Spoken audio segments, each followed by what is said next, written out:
I'm gonna go ahead and call the October 31st, 2017, Board of Education planning session together to order. Travis, roll call, please. Mrs. Chapman? Present. Mr. Fowler? Present. Mr. Mellis? Present. Ms. Parker? Present. Dr. Hatfield Price? Present. And if you could stand for the pledge of allegiance. I pledge allegiance to the flag of the United States of America and to the republic for which it stands, one nation, under God, indivisible, with liberty and justice for all. So I want to thank, before we get started with the approval of the agenda, just to say, I want to thank our elementary and primary, I want to just thank our people for being here tonight, our two principals and our middle school principal, because I think this is a planning session and it's been very helpful in the past when we kind of added to it, so we like that. I'd also like to thank the candidates that are here tonight for board seats, because while this board cannot make plans for you or speak for any future board, I think it's important that you took the time to come tonight to understand what we've been going through in the last 5 years to get to the point that we're at tonight. My goal for tonight, after we get through the agenda, is to come out of this planning meeting with all the questions that the board has answered. So if you have questions, we need to answer them so that we can move forward, hopefully with an agreed upon facilities plan. We'll primarily be discussing two options this evening that we've asked to be brought back to us. I'd like to remind the board, and basically this is for Dr. Hatfield Price, is that she was on the board when we had conducted all kinds of soil samples. We've had 7 site feasibility studies on property that we've owned, property that we don't own, property that we'd like to own. We've had the county engineer talk to us about the intersection over around Woolward Field and potentially what that would mean for us as far as having to redo that intersection. We've talked with the village administration. Some of those discussions have been positive, and some of them have been maybe not so positive. We have had a levy put on and did not pass, and so we've brought back to start thinking about that again. We've talked to county water and sewer. We've had some really good discussions here lately. I want to remind the board that we do own the Carroll Eastern property. We have had 2 community surveys that have talked about the results of those surveys have been one elementary school centrally located in the district, and we've had over 600 people provide input on both of those surveys. We've talked about some of the cost savings of moving the kids into one central location. We'll talk about that tonight, a little bit about how busing, shared teachers, the travel that we pay for having our teachers go back and forward. We've talked about a lot with what's going on with the state. We've got some revised enrollment projections, so we'll talk about those tonight. I'm going to say for myself, I'm not counting on any money coming from the state ever. Even though in the last meeting we were at, they told us we were on the list and we might see something in July of 2019 at the earliest maybe. But I think it's important that we talk about this to our community, that we understand that anything we do potentially is all on our dime. And so when we make decisions about where to keep the middle school and high schoolers, it all has to do with all those extra little things that we need to put in.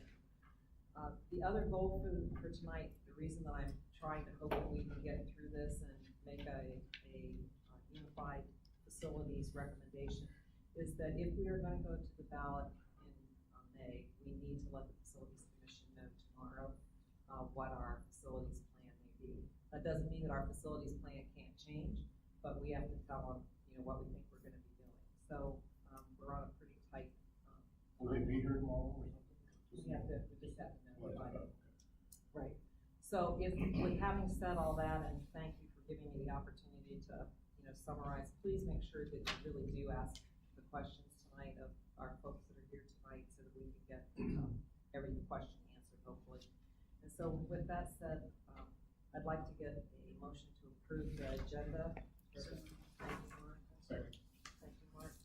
And Travis, if you would please. Dr. Hatfield Price? Mr. Mellis? Yes. Mr. Fowler? Yes. Ms. Parker? Yes. Mrs. Chapman? Yes. And we're going to start the planning session with enrollment projections. Okay, thank you. I think that's a very good summary of where we are.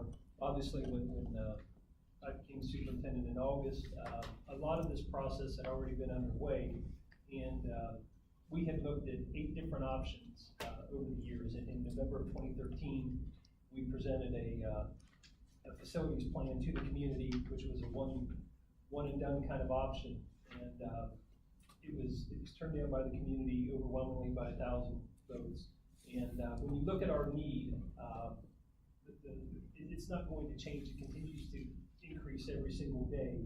And our need is to improve our facilities. And essentially, we have 9 grade levels that we need addressed one way or the other. No matter how you divide it up, K4, 9, 12, K5, 6, 8, 9, 12, K2, 3, 5s, 5, 8s, 9s, 12. I mean, you can put these scenarios, a million scenarios together, but at the end of the day, we need facility improvements for 9 different grade levels to really provide our students with the opportunities they need, not only today, but also for the next 40, 50, 60 years into the future as the district continues to evolve. I think it is important that we note that we have looked at several options. We've narrowed it down to 2, predominantly determined by being the most affordable options to present. When we narrowed it down to 2 this fall, we noticed that some of the enrollment projections were not 100% accurate due to the lack of career tech students that are currently attending a career tech program on our campus were not accounted for. So the projections had originally been done in April of 2017, and we caught those this fall that we needed to resubmit so we could possibly receive some co-funding from the state to pay for a possible ag addition as we looked at options 7 and 8 of our master plan. I think that, as we worked through the fall, we worked with, like, Dr. Chapman, Mrs. Chapman has said, we worked with the Fairfield County Utilities Office, the Village of Carroll's Utilities. We worked with an engineer, Glenn Decker. We worked with Tony Shore from Shore Architects. And when you look at these master plans, OFCC just provides basic building costs. They don't include all the extras that you have involved in a building project. And it's been important for us to try to get accurate numbers. So when we go to the ballot, we're asking for what we need to complete the project or a phase of the project, and that we're not stuck in a situation where we're eliminating things that we told our community that we were going to be able to provide. So here we are now, where we're under a time frame where we need to make a decision. We've talked about a lot of different things over the years, and I think we need to make a decision to improve the learning environment and the safety for our students, and do so in a way that really demonstrates fiscal sensitivity to our community, and also a responsiveness to their message in November of 2013 and survey feedback from 2016, that we need to present them an option that we stand a chance of passing and improving the facilities for some of our students. It would always be nice to take care of all of it, but we will have to make a decision tonight whether we can afford all of that at one time, or if we're going to have to chunk this to move forward. So the enrollment projections, if you look at page 49 of your packet, in the enrollment projections, the career tech students, based on our 10-year projections, we currently have 29 students in ag business and production systems, and that is one of the programs in career tech that the state of Ohio will co-fund. So our program it's one of the few, but it's exactly the program we need to get co-funding to help pay for any possible addition to a new school or an existing school for an ag program. And the projections go up to about 35 students in 2026, 2027, and anything over 30 results in us receiving co-funding for. You can only count the juniors and seniors that are called concentrators. Concentrators are students that have taken 4 different classes in an ag pathway, and that pathway is that ag business and production systems. So that was good news for us as a result of resubmitting those numbers and taking another look at that. Tony will get into that in more detail. I'm going to hand things over to Tony.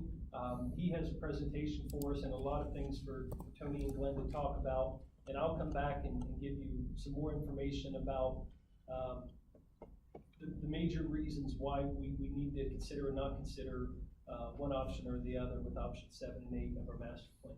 Tony? So, what we put in front of you again, what's up on the screen, is a summary of these two options, these two options that, Sean has mentioned. So the next slide, Travis, will show for everybody's, understanding. In option 7, the master plan that comes from the state of Ohio is to demolish your facilities as far as Bloom Elementary, Carroll Elementary, and then the high school. So those are in this master plan cost you'll see here in a minute. As part of Master Plan 7 is also to build, according to the enrollment projections, K through 5 is 905 students. So they have dollars set aside for a new elementary school for 905 K-5 students. This option also takes the existing middle school, converts it to the high school. So we're gonna have to build a new middle school for grades 6-8. Again, enrollment projections is 528. And then the conversion of the current 5-8 to a 9-12 facility. And all that is what the state has come back just in the last few days or so with a cost for this master plan. And I'm gonna delve down into a little more detail about it as we get into each one of those.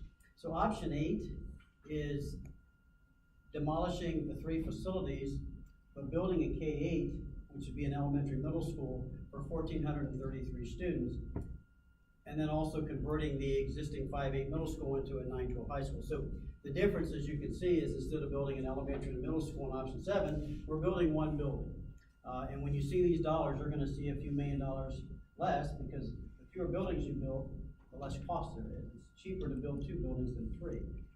But there are locally funded initiatives, and what those are is when we put these dollars up, you're gonna see co-funded, and that is where the state is providing only 18%, that's their share. They're providing 18% of the cost for those master plans, and the district has to come up with the other 82%. Beyond that, there's been a lot of conversation about what else do we need to provide a complete master plan relative to education, and you'll see some costs associated with that. And they're called locally funded initiatives. So we say LFI, and if I say any acronym, please, I'll try to explain it. If I forget, please ask. But locally funded initiatives there's like 10 of them in order to understand what needs to be done to fulfill the master plan beyond the OFCC co-funding, okay? So the next slide, what we wanted to do is to take the Carroll Eastern property, and Sam and Sean have said there's been a lot of planning for years before we even got here, and there's been a lot of conversation about different properties, and can we put it on the Carroll property, and how would we, and where can we put a PK5? And after all these conversations, we really narrowed it down to, it seems to make sense to take on the Carroll Eastern property for a K-5 facility. So don't, again, I say this all the time, Glenn Decker's office has prepared this site plan. I've told him what size footprint to put on there. We've taken an elementary school design that we had in the drawer. It is not a design for this facility. It is just to show everybody, if we had a footprint of a 2-story elementary school for 1,100 students, and I'm gonna explain that in a minute, for 1,100 students, that's about how much land we need. We're trying to show on that property how much land we need. So the outline of the 53 acres goes all the way over to here, down and up and around. So everywhere. down to there. So that's your 53 acre property. And so what we have done is in this layout, I asked Glenn, I said, Glenn, because of some conversations that, Sean, I don't know if you want to mention this here in a second, but some conversations, we've looked at trying to keep the new K-5 on, or PK-5, on 33 acres to the west of that 53 acres. Do you want to talk a little bit about Yeah, why? and I can explain. The reason I asked Tony to show that is because the board would have some options. We're gonna learn a little bit more tonight about the possibility of running utility lines through a connector piece of property between our existing Carroll campus and the Carroll Eastern campus, or the Carroll Eastern property. Towards the bottom left part of your map, you see a dotted line. It's very hard to read, but potentially the landowner, the property owner, is interested in the possibility of swapping land, which would allow us to obtain a connector to run water and sewer lines from the Carroll Eastern property to our Carroll campus. That does not mean that I'm saying that we should do that, but it is an option for the board to consider. With that in mind, that would reduce our Carroll Eastern property to around 33 acres. And you can see that a K-5 building with athletic fields for 1,100 students in parking and bus turnarounds and tennis courts does fit on a 33-acre parcel. We don't have to do that, and we could keep all 53 acres and not pursue a land swap. The only thing that I want to mention about that you need to keep in mind is, and I don't think it's necessarily a deal breaker, if we have a connector, we can use that connector that we would own to annex the property, the Carroll Eastern property and the connector property, because it would be contiguous to the Carroll campus. Done a lot of work and research and talked to assistant prosecutors for the county and commissioners and looked at other municipalities that have used this type of connector in Pickerington, Canal, Winchester, and Lithopolis to annex territory through a thin, what would be considered a thin connector. But it would allow for that property to be annexed under something called a Type 1 expedited annexation, which basically consists of the property owner of the land being annexed, which would be the school district, and the municipality, which would be the village, and the township office. If they all agree to the annexation, then a Type 1 annexation can be done, and it would not require a 5% contiguous boundary between the Carroll campus and the Carroll Eastern property. With that said, what that does is allow the village of Carroll to keep the employees plus additional employees from grades 3 and 4 as part of their income tax. So it benefits the village of Carroll, all right? It also benefits us in the fact that if we're part of the village, we would not have to pay utility fees for water and sewer at 200%. But to give you an idea of what that means, if you look at our last 4 fiscal years, and you take an average of our water and sewer costs from in Lithopolis and Carroll for those grade levels that would be moved out there, we're averaging around $12,000 a year in water and sewer fees to Lithopolis and Carroll, okay? So if we had to pay it 200%, whether that was $24,000 or $36,000, that probably isn't going to make or break the district. That would be similar to adding an instructional aide to our staff in a 1-year cost. So the advantages of annexation Is that a 1-year cost? No, Continuous, it would continue, yeah, but it would be as having an aide, the cost of an aide per year. So the annexation piece is something that if you want to keep the school buildings in the village of Carroll, the connector could potentially allow for that if we wanted to pursue that using the connector. And it also could reduce the cost in utilities. However, what we have to decide if that is worth giving up 20 acres of land on the eastern side of our Carroll Eastern property, and that's why that red outline has been marked out. Again, we could keep all 53 acres, but there's no annexation possible, so we would be out of the village of Carroll. And we would have to run utility lines along Carroll Eastern Road, which is a longer run, which will have additional costs, which would be a one-time cost. But then we would have developed or provided access to develop 53 acres of land that we don't have a plan for at this point, and we haven't used for 20 years, besides farming for ag, which is very valuable to our ag students. If we kept 53 acres, we still have room for our ag students to farm part of that. So those are just things that I wanted to make sure that you were aware of what the 2 red outlines are. One shows 33 acres, the other one shows 53. And nothing should hold up our decision tonight related to the property, what the other property owner may or may not do. Right, so when you see, Len's gonna get a little more detail about utilities. I wanna go through these site plans just briefly. Leonard's gonna get into this utility conversation here in a minute, and he's gonna tell you what the difference is. If we have to stay at the street, what the cost is, if we get this opportunity to have the connector, there is some savings, and he can tell us what that is. So What there's is the land swap? What does he want to swap? So 20 acres. 20 acres off of the 53? Yes. That's what that looks like then. That is. We kind of arbitrarily that drew is this. the section here. Yeah, and that's just a line that we've drawn, and it can be any 20 acres. It's just we needed something to draw within. We needed a box to draw within to show how it'll fit. I guess my question would be, what about growth? When we need down the pike, larger elementary. Keep in mind that our existing campus that we are on is 39 acres plus a Right. little half parcel. It's 40 acres right here, and we currently have 11 grades on this campus. And there's no distinguishing characteristics between the soil.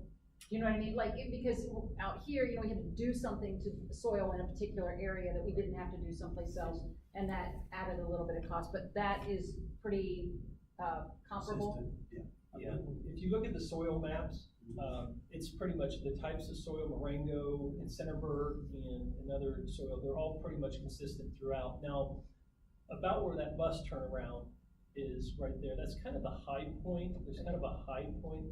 It's a very flat parcel, but that's kind of the high point in terms of if you would think that you would want to build in a higher area compared to a lower area where it might hold more water.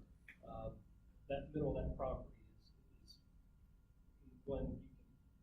Yeah, I think it's soil-wise, it's consistent. There is a soils report out that recommended soil remediation between 3 and 5 feet, if I remember correctly, of soil. So I've got some numbers. I can discuss that in a second. Yeah, we put But dollars. just in a broad stroke, scooching it, if you will, scooching the build this way as opposed to keeping it out by the corner is a negligible difference. Exactly, correct. Yeah, I don't think the soils here are much any different than the soils here. I do want to That's stress exactly what I was looking for. what Mrs. Chapman said, that the fact of whether we have 53 or 33 does not impact our ability to make a decision about which master plan we want to do. That can be something that we can discuss further at a different meeting, at a different time. Right, and again, and we've said this before, what you say to the OSCC tomorrow is the master plan you want. The first page, do you want to do that 7 or that 8, or a segment, which we're gonna talk about in a second, or a segment of 7, which we'll talk about, which is just the elementary. We gotta tell them one of those 3 things. You do not today have to say for sure that you're going to do all the LFIs that I wanna talk about, because that's what you have to vote on before you go to voters, because that's all you guys, and they have nothing to do with it, per se, the state has nothing to do with it. So you're, today it's the decision of option 7, option 8, or part of option 7 to do just the elementary. And that's kind of what we really need to get resolved. But you need to see the big picture, and that's why we put this all together. It's gonna help you, I hope. So again, we said this real quick. This is the parent drop-off, and people say, why is the building so far away? We don't know. We just threw it there, and one of the reasons why we did it was for parent drop-off and how many cars, and I don't know how many parents drop off in schools now at elementary, Yeah. but we wanna make sure we have enough and we're not out on Carroll Eastern with cars. So that's one of the reasons why Glenn Decker's office brought this down a little bit, because there's still some land here. So until it's really figured out how much we think that might be, that can dictate also where that building may go. What about a retention pond? Do we have to have one? That's like, Yes, you will need to provide stormwater detention, actually. Typically, you do them as a dry basin that, it's only wet during rain periods. So Monica, I just need to say it because Ron went through the last one with this, Ron appreciates it, but, we did ask considerably questions about the room for a significant age-appropriate playground. And we have the area for this, But orange. yeah, so, that's our playground. Right, and what you'll have is, typically what we've seen is you'll have a soft play area for older students and a soft play area for the younger students, and then there's a hard play area somewhat in between. But what Glenn's done, again, per the Ohio school facility, they have this design manual, they require so much square feet they prefer based on the number of students, and that's what that box represents. And then the same thing, when Glenn's office determined how much parking is needed, they have a formula that they will pay. There are many districts that say, hey, we really, in an event, in a big event, we really need more parking than what we have, or what the state will co-fund. We have provided additional parking as locally funded dollars. I don't have any in here yet, but you may want to do that. So the bus loop, they still come in here and it's the blue. They come around and drop the students off and then come out, and there's obviously plenty of distance for that. And in between those is just all the parking. And like we said, we have a baseball and softball field. We just wanted to show you, with the 33 acres, if you ever did want to provide those, you could. But we definitely show the tennis courts, and that's about the size, that is the size of 5 tennis courts, just to give you an idea. Doesn't have to go there. I just want to make sure that when they drew it, it fit in the box, and it does. So let's look at the K-8. When this becomes a K-8, again, a two-story facility, for 1,400, well, it's more than that. 1,433 plus 100 is 1,533 plus 95. It's about 1,620 students, is what this box basically shows again. And that gets, again, all the PK8, and I'll talk about PK here in a second. But what we tried to show on the 33 acres is you got, again, your parent drop-off, your bus drop-off, your building, your playground area for the elementary level. We did put the tennis courts up here because we didn't have any other room at the bottom. We do still show a 6-lane track and a football field with the athletic events you can see here, high jumping, long jumping, pole vaults if you have pole vault, and then you got your softball and baseball field. So when all the 6th, 7th, 8th graders, or maybe 7 and 8, come over here, maybe 6 too, you need their athletic facilities and having to go back to this Carroll property. So we decided to say, okay, if we did put 6, 7, 8 here, we do need to provide athletic facilities. And I have a cost in there to provide those, because once again, the state will do a little bit of dirt work down in there, but that's it. They don't pay for anything else, the track, the bleachers, nothing. They don't pay any of that. So I've got dollars in here for what that cost would be. So the next slide is for Glenn to start to, what we did is put both property, the Carroll campus and the Carroll Eastern on this, and Glenn's now going to start to talk about utilities. And these next two slides are similar. They're PK8 or PK5, but Glenn, does it matter which one you talk about? No. You want to talk about these utilities? Sure, love to. Yeah, that'd be helpful. What we got shown there, you're looking at the entire, both campuses, I guess, the land they own on Carroll Eastern Road as well as the main campus. Again, don't get caught up in the layout of the site on site. Travis, if you want to zoom in there a little on the site, that'd be helpful. So what we've got shown, yep, that's good, thank you. Okay. We've got 2 routes shown to get utilities, water and sanitary sewer, back either to the campus or directly tied into the village system. It's a blue line and an orange line, hard to see the difference. They're so close to each other at this scale. They need to be about 10 feet in separation. That's why we've indicated a 30-foot connector down here that would allow enough room for a 10-foot separation between the water and the sewer line, as well as construction access, et cetera, maintenance access. And again, if we decide to go one way or another, laying out this site, we may choose, okay, if we're going down via this connector, it might make enough $cents to put the building down here further. That would lengthen the drive, so we need to look at, where's the happy balance there. Right now, the way we've got this shown, it's real close to being an equal distance on site, in other words, to get it from the building to off site. But that's not a big deal. Let me talk about the Carroll Eastern Road portion. Carroll Eastern Road currently has a 30-foot right-of-way. Not a lot of space. If it's got 22 feet of pavement, you're dealing with 4 feet per side maybe, to put a utility in there. Therefore, numbers that I put together indicate getting an easement, and preferably on the north side of the road, to enable installation of a water and sewer line both. I would say a 20-foot width easement would be sufficient, because you've got the right-of-way to use for construction purposes. That gives you enough room for the 10-foot separation. Another benefit of doing that is if or when the county ever takes more right-of-way, you've already got that easement established, and if they ever need that utility moved, you're protected in the easement. The county or whoever is requesting that to be moved needs to pay to have it moved themselves. Whereas if you put a utility in the county, village, et cetera, right away, you are not protected. If that utility needs to be moved, you pay to move it. So that'd be a benefit there.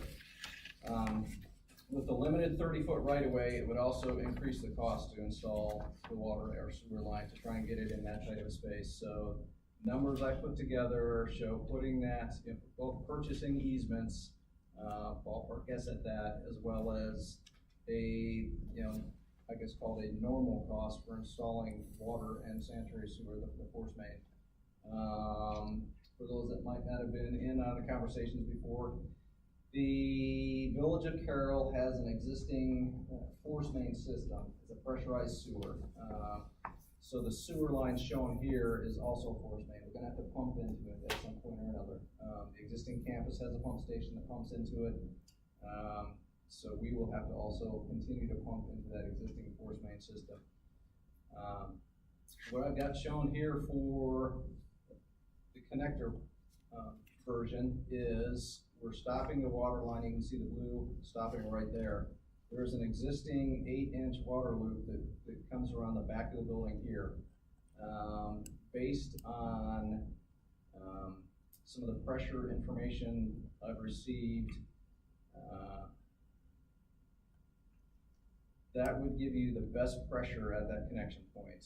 I don't think, I don't know if I want to start throwing out numbers, but I don't think in a fire flow, I guess ideally, fire flow situation, if nobody else is using the village system, you may be able to supply a fire supply or a fire flow to your building here, but under normal conditions, I suspect they would drop too low in pressure or flow. I've got this sized at an 8-inch line for both fire flow as well as the plain fact that typically the schools we're seeing, the local fire departments are requesting a certain spacing of fire hydrants around the building. In order to provide that spacing, typically we're saying we need at least 2 hydrants. And I don't know if it's actually a regulation, but the rule is if you're supplying more than 1 fire hydrant with a fire line, you use an 8-inch line. So I've got this size at an 8-inch. I also, on my on-site costs, have a fire tank and pump system to supply your sprinkler system. I think right now your middle school has some pumps in the middle school. Mhm. Similar situation. With the force main, the sewer, the 2 options, and the engineer for the Village of Carroll could not confidently state that they have capacity in their system for us to increase our flow rate into that system. The way to work around that is to basically provide holding tanks and pump throughout the day, so to speak, instead of currently, typically, typical schools in operation for about maybe 16 hours a day, 12 hours a day, where most of the pumping is getting done. So what we can do is provide enough storage capacity so that the pumps will be operating, and they don't operate constantly throughout the 24-hour day or the 16-hour day, but they'll go on and off as needed. So on and off, instead of a 12, 16-hour day, we'll operate them basically throughout the day. The tanks would fill up during the day, and then overnight catch up when the use isn't as heavy. If we went with a connector route, we're tying in, Travis, if you can pan, there you go, thank you very much. Your existing pump station is right down there, so I've got that orange force main line shown going to that existing pump station. If we went with a force main route through the connector, what I would probably do is only have additional tanks installed down at the existing pump station and just set this up as needed. It can pump at a normal rate. No holding tanks here, just typical lift station manhole type situation, pumps into additional tanks here. Then down here, I'd be surprised if we can use the same pumps, but they'd be pretty darn close to the same size. We've got additional tankage, they fill up during the day and then connects, it's still connected. We could use the same connection even into the village system. And that would be what I would do to not overload the village system. When we get further along and can tell Carroll exactly what flow rate we would prefer, like, et cetera, I'm sure they'll be able to work with us, hopefully allow us a little more capacity, but I want to give you a little bit of, to tell you that I'm pretty confident we can work out a solution, even if the village says do not exceed your current pumping rate. Travis, if you could pan out a little into the west, so to speak. Yep, there you go. If we connect via the road, Harold Eastern Road, going back over a lot of things. Based on my recent discussions with the village, the engineer at the village, the closest 6-inch line, previously we were thinking we could tie in over here. There's a 4-inch force main over here. He's not real confident that even doing that wouldn't overload their system. So the way I've got it shown now is continuing on through the village to the nearest 6-inch that is on overlay, and tying into an existing 6-inch force main instead of a 4-inch force main over here existing. And that, if we did go via Carroll Eastern Road, I would have tanks and some of a reduced pumping rate at the Carroll Eastern site to enable both the combination of this site and that site not to overload their system. So you'd maintain your existing connection. I'd probably need to put some tanks on campus also and reduce that pumping rate, as well as tanks on the Carroll Eastern site, so that those two pumping rates don't exceed that Village of Carroll system. That's kind of the worst case scenario. Hopefully they can get their system figured out, tuned up, et cetera, that we can increase our pumping rate and reduce the need for tankage, et cetera. I've got the tanks, whether I'm looking at the Carroll Eastern Road route or the connector route, I've got the appropriate amount of tanks in our estimates. Another thing to mention, you've got the existing gas transmission lines here. Your existing building is about 1,000 feet from those existing gas lines. We've got some offset lines here, yellow line here, and a yellow line there. This further one is 1,000 feet, and you can see we are just beyond that 1,000 feet to maintain pretty much the same distance your existing building is. This closer line is what I've been told is what's called, well, I know it's called a potential impact radius, PIR for short, and that is a 660-foot distance from the outer line. And we're getting different feedback from different gas companies right now. This gas line is owned from TransCanada. They are telling me that the only requirement you would have for building on this site is to stay outside of their right-of-way. Their right-of-way is 25 feet from the outer lines. They do have regulations on how to cross those lines. That's acceptable with utilities. But basically they don't want buildings, pavement, et cetera, within the 25 feet of that outer line.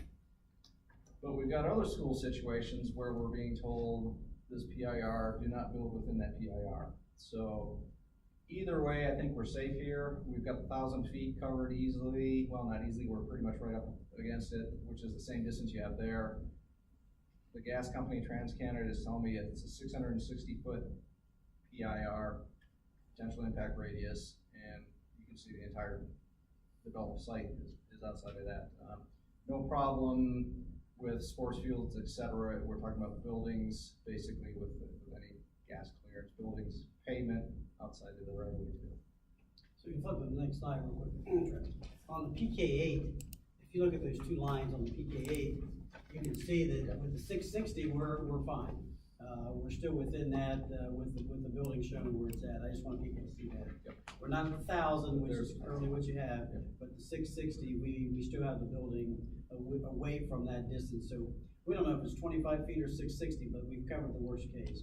Yeah, and I want to stress that the existing building that we're sitting in right now is 1,000 feet from those lines. Our current football field is about 600, 700 feet from those lines as well. So again, I asked for them to show the comparison to our existing campus with those lines with the potential new campus.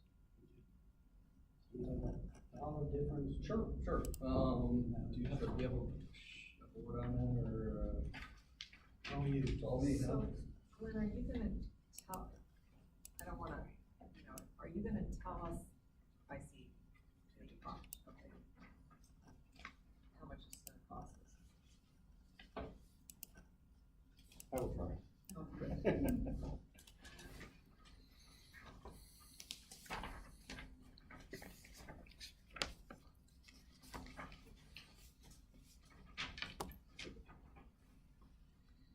first page is kind of summary of the water line enforcement costs. Up at the top right, I know it's kind of disorganized, just jumbled in there, but it's kind of the same format that I did all the estimates. I do not have all the separate estimates. This is just the summary. If you go via road, via Carroll Eastern Road, the local funding initiative is 423, 426, and your on-site cost is 428, 353. So that's both water and sewer. Keep in mind, the 428 is co-funded, because they will co-fund anything once we get to the property. So Glenn had to break this out, so the LFI is getting it from somewhere to the property line, and everything on the property is co-funded. That's why he broke this out, If we ever see. if you ever see it. So that total there's almost 852,000.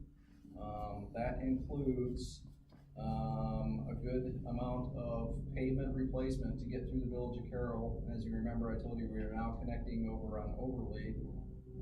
That's going to be a little bit cost increase over what we previously had looked at. It includes, well, I'll discuss some of the items as I go down the list here.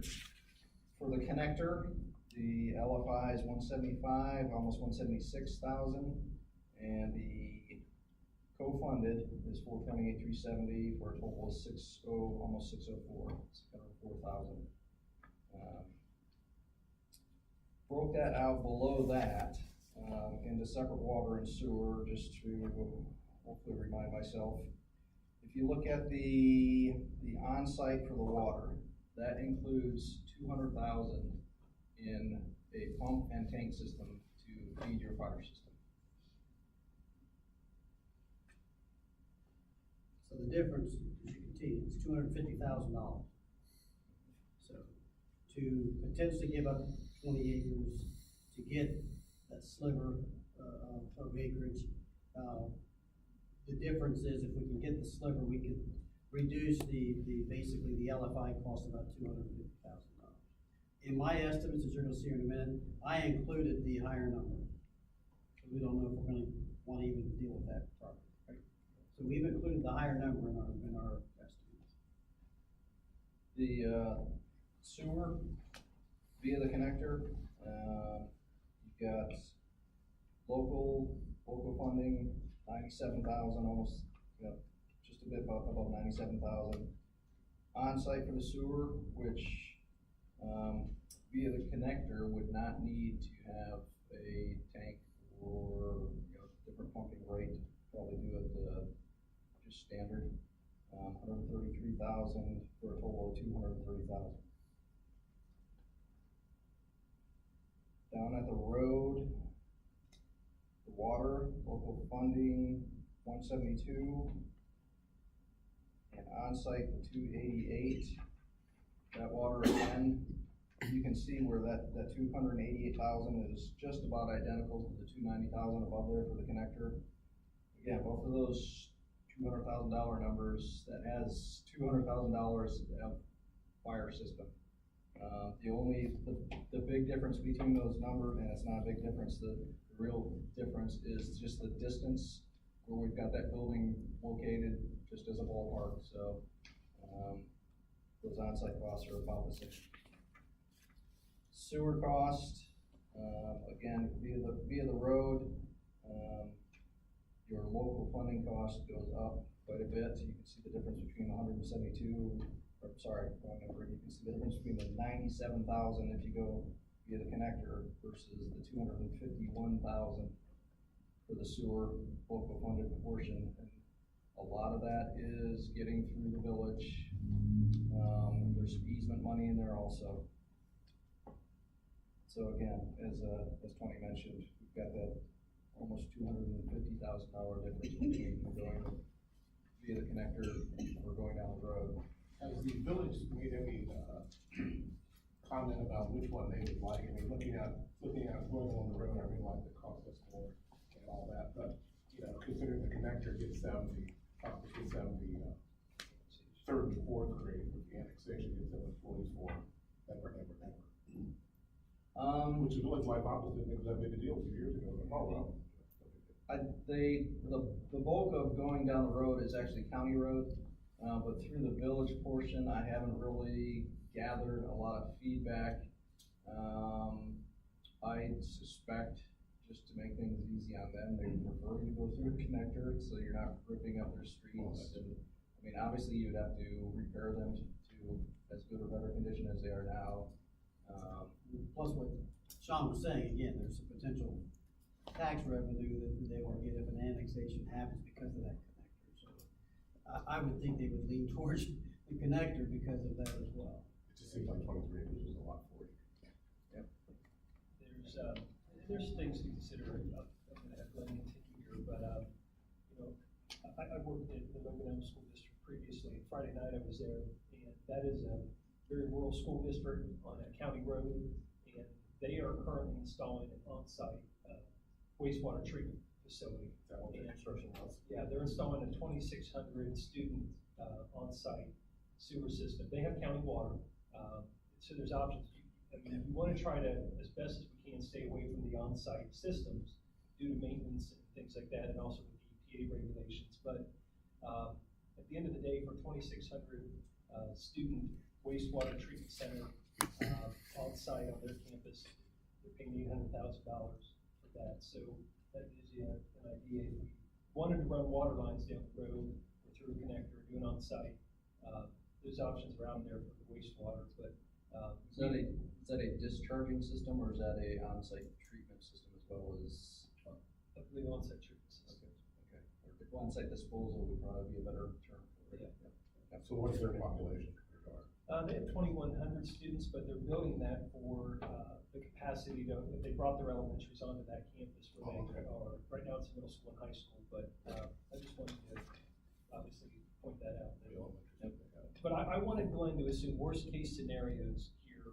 What we needed to find out was, could the Fairfield County Utilities Office state that we could get utilities out there to the Carroll Eastern property? Fairfield County Utilities has stated they have the capacity, once we get the sewer through the Village of Carroll. The Village of Carroll has concerns about tying directly into their system. They can't really give us an answer right now if that would work or not. So we have to plan on, okay, we tied in or lowered the flow rate, what would we have to do to make that happen as well? But there are workarounds with it, and we do have the ability to either use our current lift stations or tie into theirs. And Fairfield County Utilities does have capacity to handle the increase in students. Thank you. Yep. Yeah, I was gonna mention that Fairfield County has verified they've got the capacity in their treatment system, provided we can get it through the village. Second page there, I've got some miscellaneous costs. I think we've all talked about them before. I've got the connection fees up top, 8-inch fire service, and the fee there. 4-inch domestic water service, that fee, total water connection fee is 191, almost 192,000 by my calculation. I think when we met with, Don Rector and, Tony Bogle, they had a little bit different calculation, so I think we're within a few dollars. Wastewater is based on what they call single family equivalents. That's the SFE there.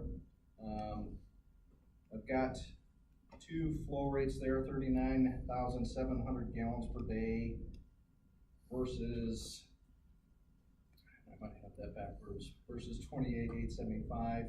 I think the proposed is the bigger number. I think I've got that shown backwards, but anyway, by my calculation, you're adding, and those are based on EPA flow rates, which my understanding is what the county uses. I don't know if you remember, I asked Tony if they used a 400 gallon per day for single family equivalent. He affirmatively answered that, said yes. So I've got a 27 single family equivalents there as your wastewater connection rate, $5,600 per SFE. Both your domestic water as well as your wastewater are charged, the connection fee is 1.2 times the county rate, since we're dealing with connecting into the village system and not directly into the county system. So your total connection fees that I've calculated, $373,345 $48. Soils remediation, based on the HT Nutting report, you've got medium stiff soils from 3 to 6 feet below the ground surface that cannot be used for direct structural fill placement. So I took that 3 to 6 feet as an average, 4.5 feet. I used the PK through 8 building size and pavement size. You can see that we got approximately 295,200 square feet of building and pavement area that I used. So I've got that 295,200 square feet times the average 4.5 foot depth to either remove and replace or somehow stabilize that soil. The top calculation uses a $20 per cubic yard rate to treat that amount of soil based on the cubic feet, the 49,200 cubic yards. Come in at $984,000 for that estimate. Cement stabilization, we've got the same square footage and an $18 per square yard for cement stabilization, so you're coming in at $590,400. You may want to use a number halfway between theirs. What I Use did, the high number. when you see the estimate, I used 700,000. And the reason why I did that is I took the cheaper option, which is the 590, and I put soft cost on it. So these numbers that Glenn gives you doesn't have fees for consultants, doesn't have contingency. Whenever you do a construction project, you want to set aside money for contingency. So I always bump up the numbers these guys give me to make sure we have enough money for what we call soft cost, which is not construction costs, it's fees and contingencies, and having extra money there. So when you see that here in a minute, you'll see that number. So the other thing, again, these tapping fees that he talked about on the second page, they're in this number you're gonna see in a minute. The other thing you're gonna see here is, and I didn't have John Kirk come, but John's our mechanical electrical engineer. So he gave me the cost to run gas to the property, to run electric to the property. Keep in mind, the gas company's paying most of the gas line. We don't have to pay a lot for that, which is good, but the electric, we have to pay, and telecommunications. So when you see this number in a second, which you may have already seen it, when you see this number on the screen for these utilities, it includes what Glenn talked about, worst case scenario for water and sewer, it includes tapping fees, and it includes John Kerr's, our gas and electric and telecommunications. So all that will be in this number when you see it. So I know it's a lot. Did you have any questions for me? It was pretty detailed. That's good. So the next Or I slide. bored them to tears. No. So the next slide, what I wanted to show is the Carroll campus. If we can blow that up just a little bit, and I tried to get that as big as good. So I asked Sage Decker again to go in and look. If we were to come in and, again, create a 3-story, this is a 3-story middle school for grades 6-8. I think it's gonna be very difficult to get 2 stories because again, we don't have a lot of square footage on this property. And right now, we're showing, which we've been able to do, is to go over the geothermal wells to create some parent drop-off and parking for this middle school. There's also the ability to do a little more parent drop-off and parking here. So the traffic flow from parent drop-off for a new middle school, we're kind of showing again off of this road you currently have, off of Beaver, and then off of Beaver. We're trying to maintain off of Beaver your current cut here. We didn't want to get into that. And so when we take this building and we convert it to a 5.8, from 5.8 to 9.12, what we're showing on this facility, and we should have colored this, I didn't have it colored, but that area right there are additions. So when the enrollment projections for 9.12 went up this last month, and the Career Tech went over 30 in projections, the state, when they came back the other day with their numbers to co-fund, we initially, before all that, we got 0 money for this 5.8 building because it's already been built a few years ago. Well, what's happened is we now have 5,400 square feet co-funded, again, if we get the money, for the BOE. And I have shown that, by the way, it's part of this box right here, from here over. That's that box right there. And we got 2,452 square feet, something like that, of just extra square footage because of the enrollment numbers. What that does is, when we talked to the district about, okay, when we go from 5.8 to 9.12, what space needs do we have? What don't we have in that building? Well, you currently, again, do not have, instrumental music or choir in the sense that we're gonna show part of an addition to get the instrumental, because it was on there before, if you guys remember, and it was able to be done. So we're showing that back on this diagram. So the difference between that 2,400 extra square feet and doing that instrumental music is about another 1,600 square feet. So that box you see right there gets the instrumental music. Keep in mind, we're gonna have to change the parking and, you know, we go out to that asphalt in order to do it right there. There's some utility lines I've got to reroute a little bit. But as you guys know, you currently use this for some bus traffic. Well, what we would propose is bus traffic's gonna happen out here, and I'll talk about that in a minute. So we can come out here and take some of this pavement and not worry about buses and having to turn around and so forth. So we've shown how we could add on this end of the building for the BOAG space, the instrumental music that's half funded by the state and half LFI, but also then we have to have circulation. So coming out of that, right there, that little niche is your hallway. We have a hallway that'll come out right there to that sidewalk. That'll allow you then to continue around the hallway to get back to that instrumental music. There's no way to get to it. We have to create some hallways. So there's about 3,400 extra square feet that I had to put in as an LFI. You'll see that in this number here in a minute. What we talked about also then is when we make this a 912, what happens to this building? And what we've come back with some conversations is to eliminate the two-story portion that's here and eliminate the BOAG space because we really haven't recaptured, and to keep the gymnasium, the choir space that's currently here. There's a kitchen and a student dining space that can be used for multi-uses, and then also the district or the school offices right in this area here. We would keep that and convert that, as well as some of these classrooms that would still be here, into district office. So we can bring IT here, transportation, and get all district office in Fix the road. and fix the road. Yeah, well, yes. So what, and I will talk about that in a minute, about what, we put a little bit of dollars here. We didn't put a lot in here, we put some dollars to do some of that.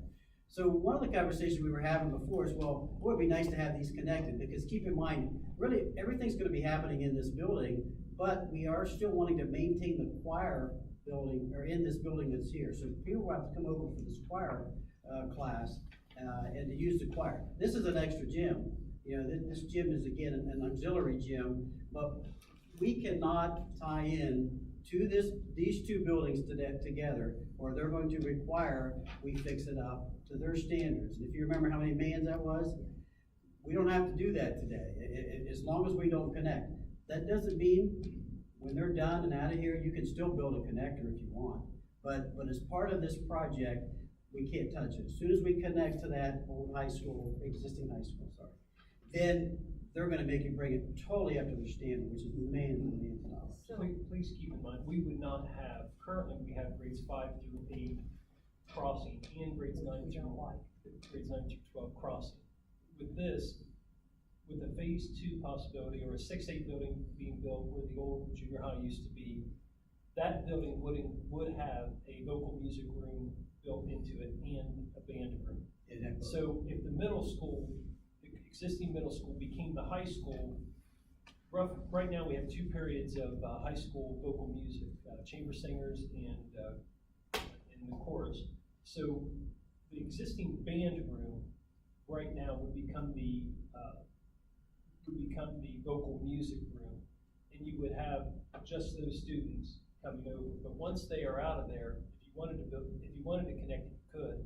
However, connecting it has a lot of increased costs. Yeah, I think you just need to do it later and let them leave, because there's about 60. When we come out to this hallway, it's going to come clear out to that sidewalk, so it's only going to be another 60, 70 feet to get to that building. And I don't like students going outside either, but in this case, it doesn't sound like there'll be a lot of that. So when you start to see dollars in a second, you're going to see a little bit of improvement in here, but not a lot. So what we had, and I'm going to go back to the layout of the bus drop off and the parent drop off. So the intentions would be potentially come off of Plum and create another potential access. So we have bus drop off to the high school, over to the middle school, where they could stack here, and the middle school students could come in here, and then it either loop back out this way or come back out this way. It's possible we may not need to do this, if we just continue to come in and loop around with bus traffic. But we did just say that, for now, we've included the dollars just to throw that road in, just in case. And the other thing we did is when we took down this two-story part, we did connect the pavement that's here with this pavement here with some additional parking, because we are gonna need a little bit more parking, because, you know, we displaced some up here where this elementary school was. We've got a little more here, but we still thought that it wouldn't hurt to have another additional parking space in here as well. So the thought is, parent drop-off to the high school, which is this building here and some of this one, happens back here, and the parent drop-off is happening maybe here and here, where buses still just loop around here or up around here. And student parking is where? Student parking would still happen back here. You got all this for student parking still. And where's the detention pond go? Well, what we can do is, we're able to put detention underneath pavements. It's a little more expensive. So I know we're doing that at quite a few places where. That would also be on top of the geothermal wells. Pardon me? That would also be, if you're gonna do it, that section there, you're also putting that on top of geothermal wells that are there. Right, we couldn't do it there. Right. Yeah, we could not do it there, you're right. So we'd have to come down, and here we'd have to provide possibly some detention. I don't know, Glenn, if you thought any of it through yet on this property, but, you know, how do we detain, and do we come over here and detain some over in this area? We could detain under here. Yeah, this layout needs a little bit of work, we admit. We're not increasing the impervious area too much. My first thought was, if we're trying to work with this layout, the parking on Beaver Street there, we would have sufficient detention underneath that to handle the new building right next to it. So then the challenge is, what do we do with what we displaced with the parking that is over the existing detention and wells? And that's, quite frankly, a pretty big challenge. Could we do it in that upper right-hand corner subsurfacely and, actually build that drive back over it is one thought. But, yeah, we're running out of space a little bit there, that maybe we need to reconfigure the layout of the building a little bit. Or maybe we need to put some parking down into the trees. I'd hate to do that, and leave more of a open detention somewhere else. But there's some options, but it's getting a little bit tight. So Glenn, just, you guys, and Ron, you guys walked through the building. At our last planning session, just to refresh everybody, we asked you, about keeping that gym, because it seems like, Jesus, we don't wanna tear down a perfectly good gym, and, so can we make some of the gym area, and then that involve the choir room, and, that type of stuff.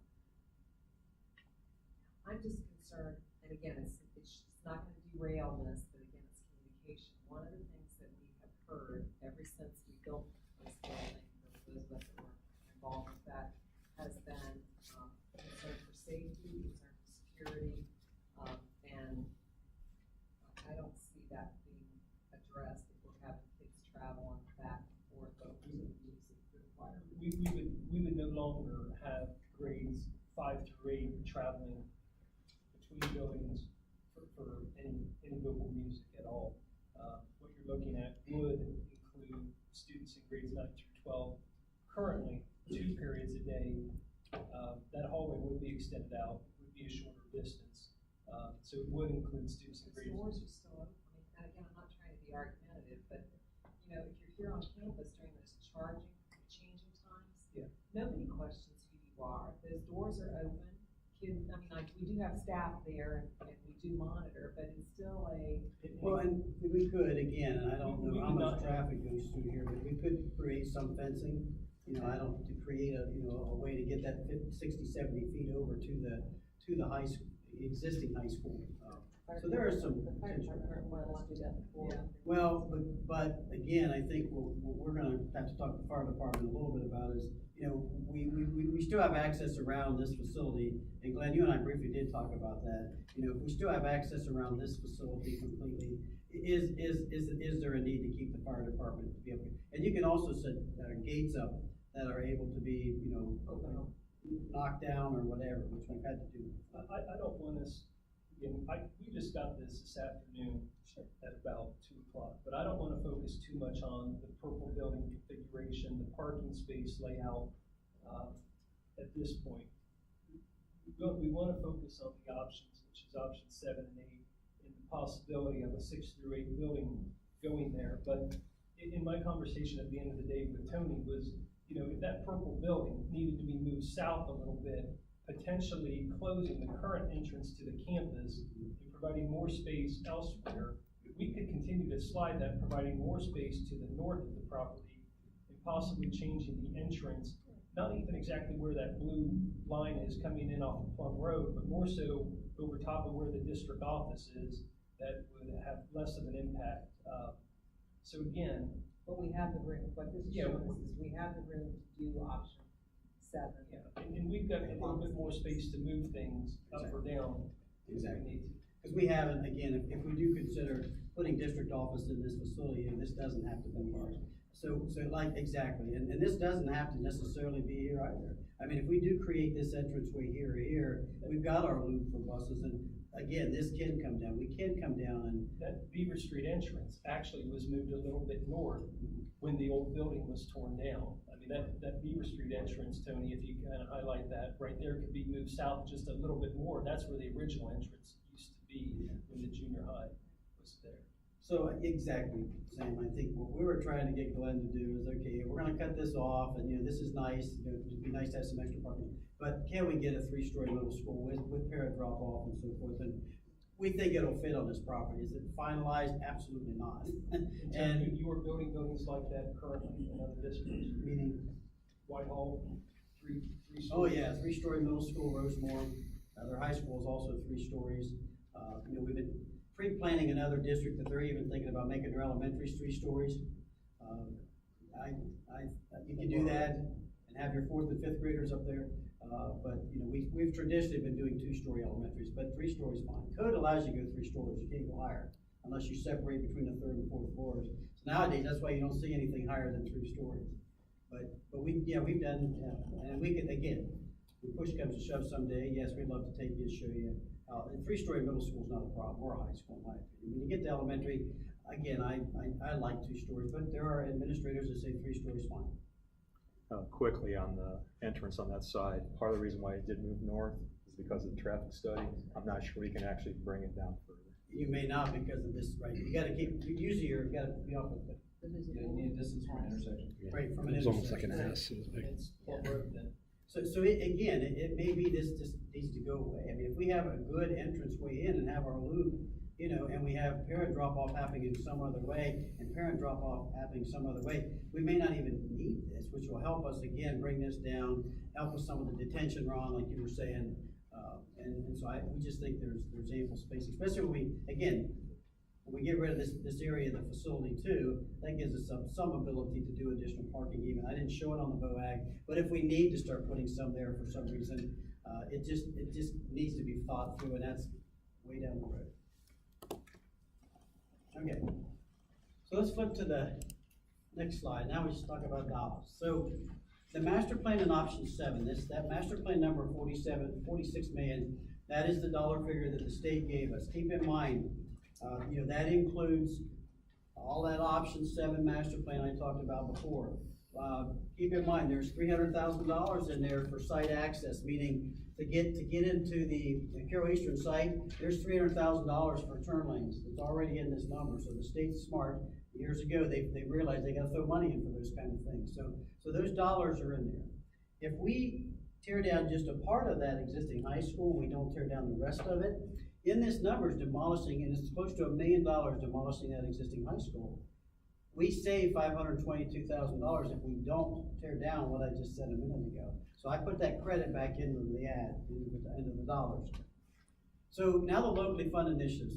We've always been told that it'd be nice if we could accommodate 1,000 K-5 students. The state's giving us 905, so this 2.359 million is for the 95 additional students.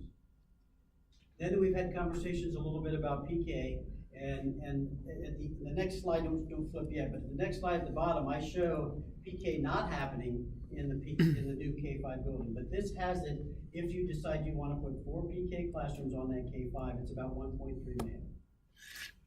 So, all of Glenn's conversation, water, sanitary, the gas, electric, and telecommunications I talked about, the tapping fees and all of that, it's about $1.5 million is what we estimate that would cost. And then back to your question about soils, we took Glenn's 590, I put soft cost in, I got us up to 700. And that's a significant amount of dollars for soils, but we've got to see. Now, the additions to the current middle school, when converted to the high school, once again, I told you it's about 3,400 square feet of addition space. They're co-funding part of it, but the part they're not co-funding is 3,400 square feet. That's a little over $1 million. And the next slide. Can I pause you Yes. there for just a second? Yes. So, did you break out any further conversion other than the box, the exterior? Because, you know, like, readjusting the heights on water fountains or redoing the science labs to make them, is Yes. that in your It's next. numbers? It's next. Okay. I brought that up. Yeah, so the next slide. Tony, does the credit, for the demolition, does it include both demolition and asbestos abatement? Okay, Because if you look at their master plan, there's almost $1 million for asbestos removal and demo. and demo. So the next slide starts to get into some of those There things. it is. you're asking. Thank So what we had decided is we need a family and consumer science space. And so what we thought, in talking to the district, that mod tech space could be accommodated in a classroom. So we took, if you fit in there, or in here, there's 2 spaces for this mod tech. We can take down the wall and create enough size to do a proper family and consumer science. And so I put $170,000 in there to convert that, to get to that. Gas to the 4 science rooms is $36,000. Our engineer looked at where it was at, he's been in the building and told us what his cost was. I bumped it up, and then I put soft cost on it. So whenever these guys give me numbers, I'm sorry, I usually add 10% and then I put soft cost on it, not that they underestimate. I just want high enough to be covered. And then at the high school, minimal renovations at the choir. I mean, you know, we talked about some potentially carpeting and some sound panels. The corridor out, you know, and what we leave at the existing high school, ceilings and lighting, you know, that some things need to be a little bit upgraded. Converting the office and some of the classrooms into district office. So we ran a cost of $723,000 to just do that. We didn't touch a thing in the gym. We didn't touch a thing in the kitchen. We didn't touch a thing in the locker rooms. We haven't put any money into any of that. That is not in here. This is just doing some, because we're gonna have students coming through the hallway, going to the choir. We put some money in there to that end to make that into a district office, just to have some dollars there if we want. Tennis courts, again, we got $350,000 aside for tennis courts. Keep in mind, that includes all the soft costs. You know, all the architect engineer's fees, the contingency that you wanna have. And then the bottom $2 million. Okay, can I just say something, Absolutely. because I'm getting some faces out here. So the tennis courts were a big, big issue when we did not put those back on this campus. And we are busing kids currently, or we're sending them someplace else, they gotta go off. So they're traveling in their own vehicles or whatever, and so if somebody gets hurt or whatever, they get hurt, but we're letting them travel. But that was a huge issue that we, talked about bringing this back. So that's why they're here. And then the last item again is this additional funds for potential additional square footage inflation and material upgrades. So what happens again is every April, the state of Ohio, if there's been inflation in construction, they redo their numbers. Well, we're gonna already, as of tomorrow, kind of lock in our number with them. So we're not gonna get that bump. But I'll tell you, by the time, you go through architect selection and you get the drawings done and you get it out for bid in a period of time, we need to put some inflation into this number. So I've got a fail-safe of $2 million for part of it is inflation. And my gut is they're gonna probably put 3% on in April. So if you take 3% of our $40-some million up there, that's a $1.2 million. And that's what a chunk of that is. What happens again, and we talked about this, that design manual tells you need to have, based on the number of students, that 905 students, they spit out a size of the building based on formula. Once we go through, or you guys go through your programming and you figure exactly what you want, special needs, across the board, everything, are we gonna hit their square footage? If we go over that square footage, you have to pay the difference. So we're doing 2 junior highs at Lancaster, and right now we're about 1,500 square feet over at another $250 a square foot. And if the district didn't set aside some extra money, then we couldn't do that. I wish Whitehall would have put more money in. They had 0 LFI dollars. They had so much special needs. We reduced classrooms, we reduced gyms, we reduced student diet. We reduced almost every space to get, because I could not go over what the state gave us. There's no extra money. So you've got to have some extra money. It's really going to help you guys as you design through this process. So the total for option 7 is 56 million. And I put a credit in here because one of the conversations that Sean and I had is if you kept Bloom Elementary as a PK, what does that save? It saves approximately $400,000 not to abate and demo that building. Plus, if up above, I had $1.3 million to add 4 classrooms onto the K-5. You wouldn't have to do that. You just use the building. I just hope we won't use the 1940 section.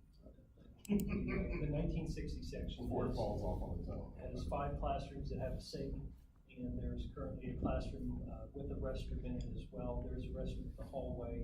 And again, that's the 1960 portion. It is accessible by wheelchair at the end of the hall. So you could use a gymnasium or a food serving area for preschool, but we currently have a preschool over there and one over here at our primary. We also have bused enough students to be in Clear Creek and Liberty Union to fill 2 more preschool units. So one way to also save some money and keep students, Blue Carroll students, enrolled in Lithopolis at Bloom Elementary is to turn that into a preschool. The district has already invested money in putting fencing and playground material over there for preschools, so it would make sense to receive that credit back and keep those, keep the $1.3 million that it would cost to add that square footage to a building, you know, to save that 1.3 million plus the demo cost. We could also lease, you know, the different, Lancaster, I've talked to the superintendent there. They work with Help Me Grow. They're leasing parts of their old buildings to different agencies that are using the space for before school, after school care, those types of things too. So when you saw the layout before, I said 1,100 square feet, or 1,100 students, 905 plus the 95 to get to 1,000 plus 4 PK classrooms gets us up to 1,100. So my suggestion would be is if you do take that money off, that you still design that PK5 or PK8 into a K5K, which you have the plumbing and everything designed, that if you do add those 4 classrooms in the end, it's already designed and ready for it. It ain't gonna cost you any more little dollars today to be ready to add 4 more classes. So whether you add it for PK or you add it for other students, you need to get some of that down the hall ready to pop out and make it easy in the future to add them on. So that gets you to 54.5. I did call the state and said, okay, if they did this all, and they completed their master plan, if and when the state ever comes, what is that locally funded part, or the state share that they would then give back to the districts? And I wanted you to see it. They equated to $12.5 million. So if you did this master plan, and you've already got some help credit in this building, and I forget what it was. I keep forgetting that number. But he told me again, from the state, we would have about 12 million. If the state does fund this district down the road in the classroom facility assistance program, just so you know. We'll ever get it, but it's there. Yeah. So, yes, sir. Your $2 million line there for the additional funds, I looked ahead on option 8. Option 8 mentions storm shelters in that $2 million. It's not mentioned there. Oh, I'm sorry. I should have taken, good catch. I forgot to take it out. Thank you for saying that. The last numbers we got from the state a couple days ago, well, we had them a week ago without storm shelters. And so and Ron, thank you, because I do need to talk about this. What's happening is, as of tomorrow, the building code changes. And it is a provision in there that requires schools in Ohio to be considered storm shelters. So that means the students have to have a place to go in case of a tornado or a severe storm. And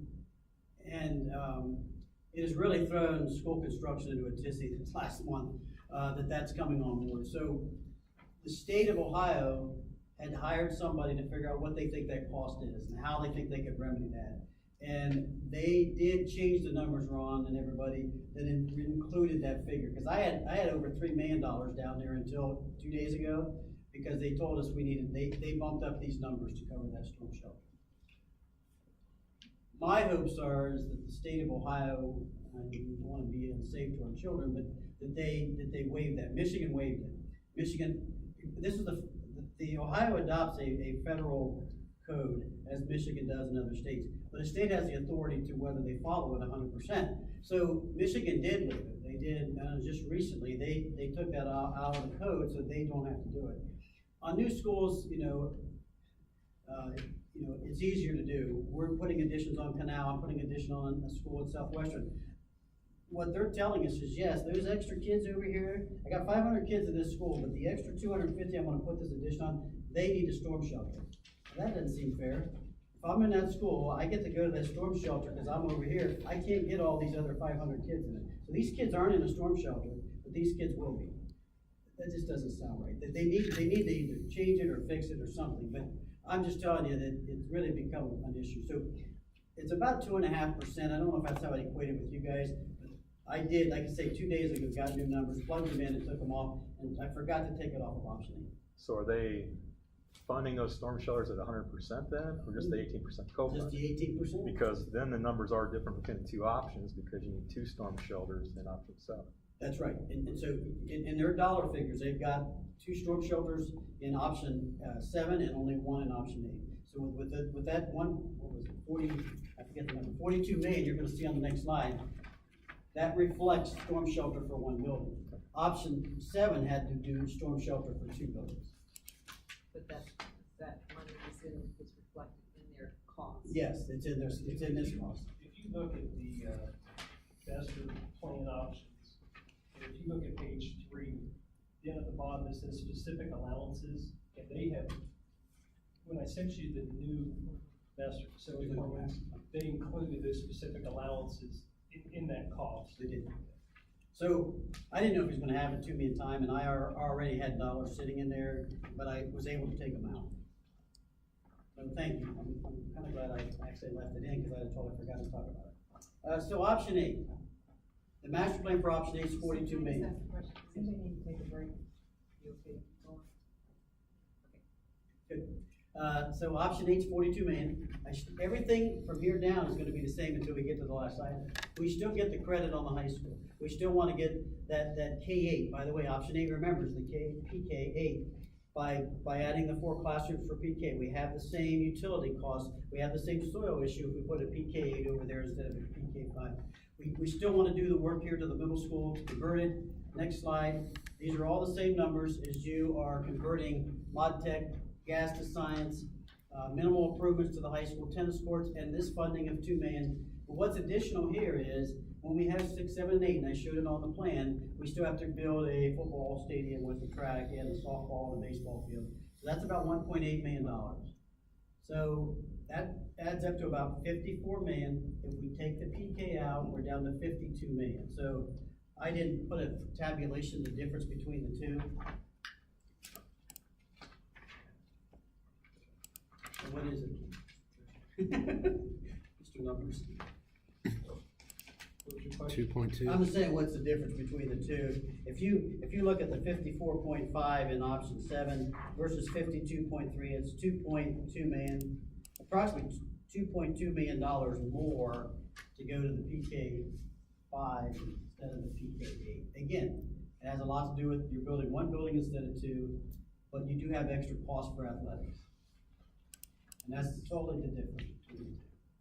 So one of the things that Travis passed out, I don't think you guys got that, Travis.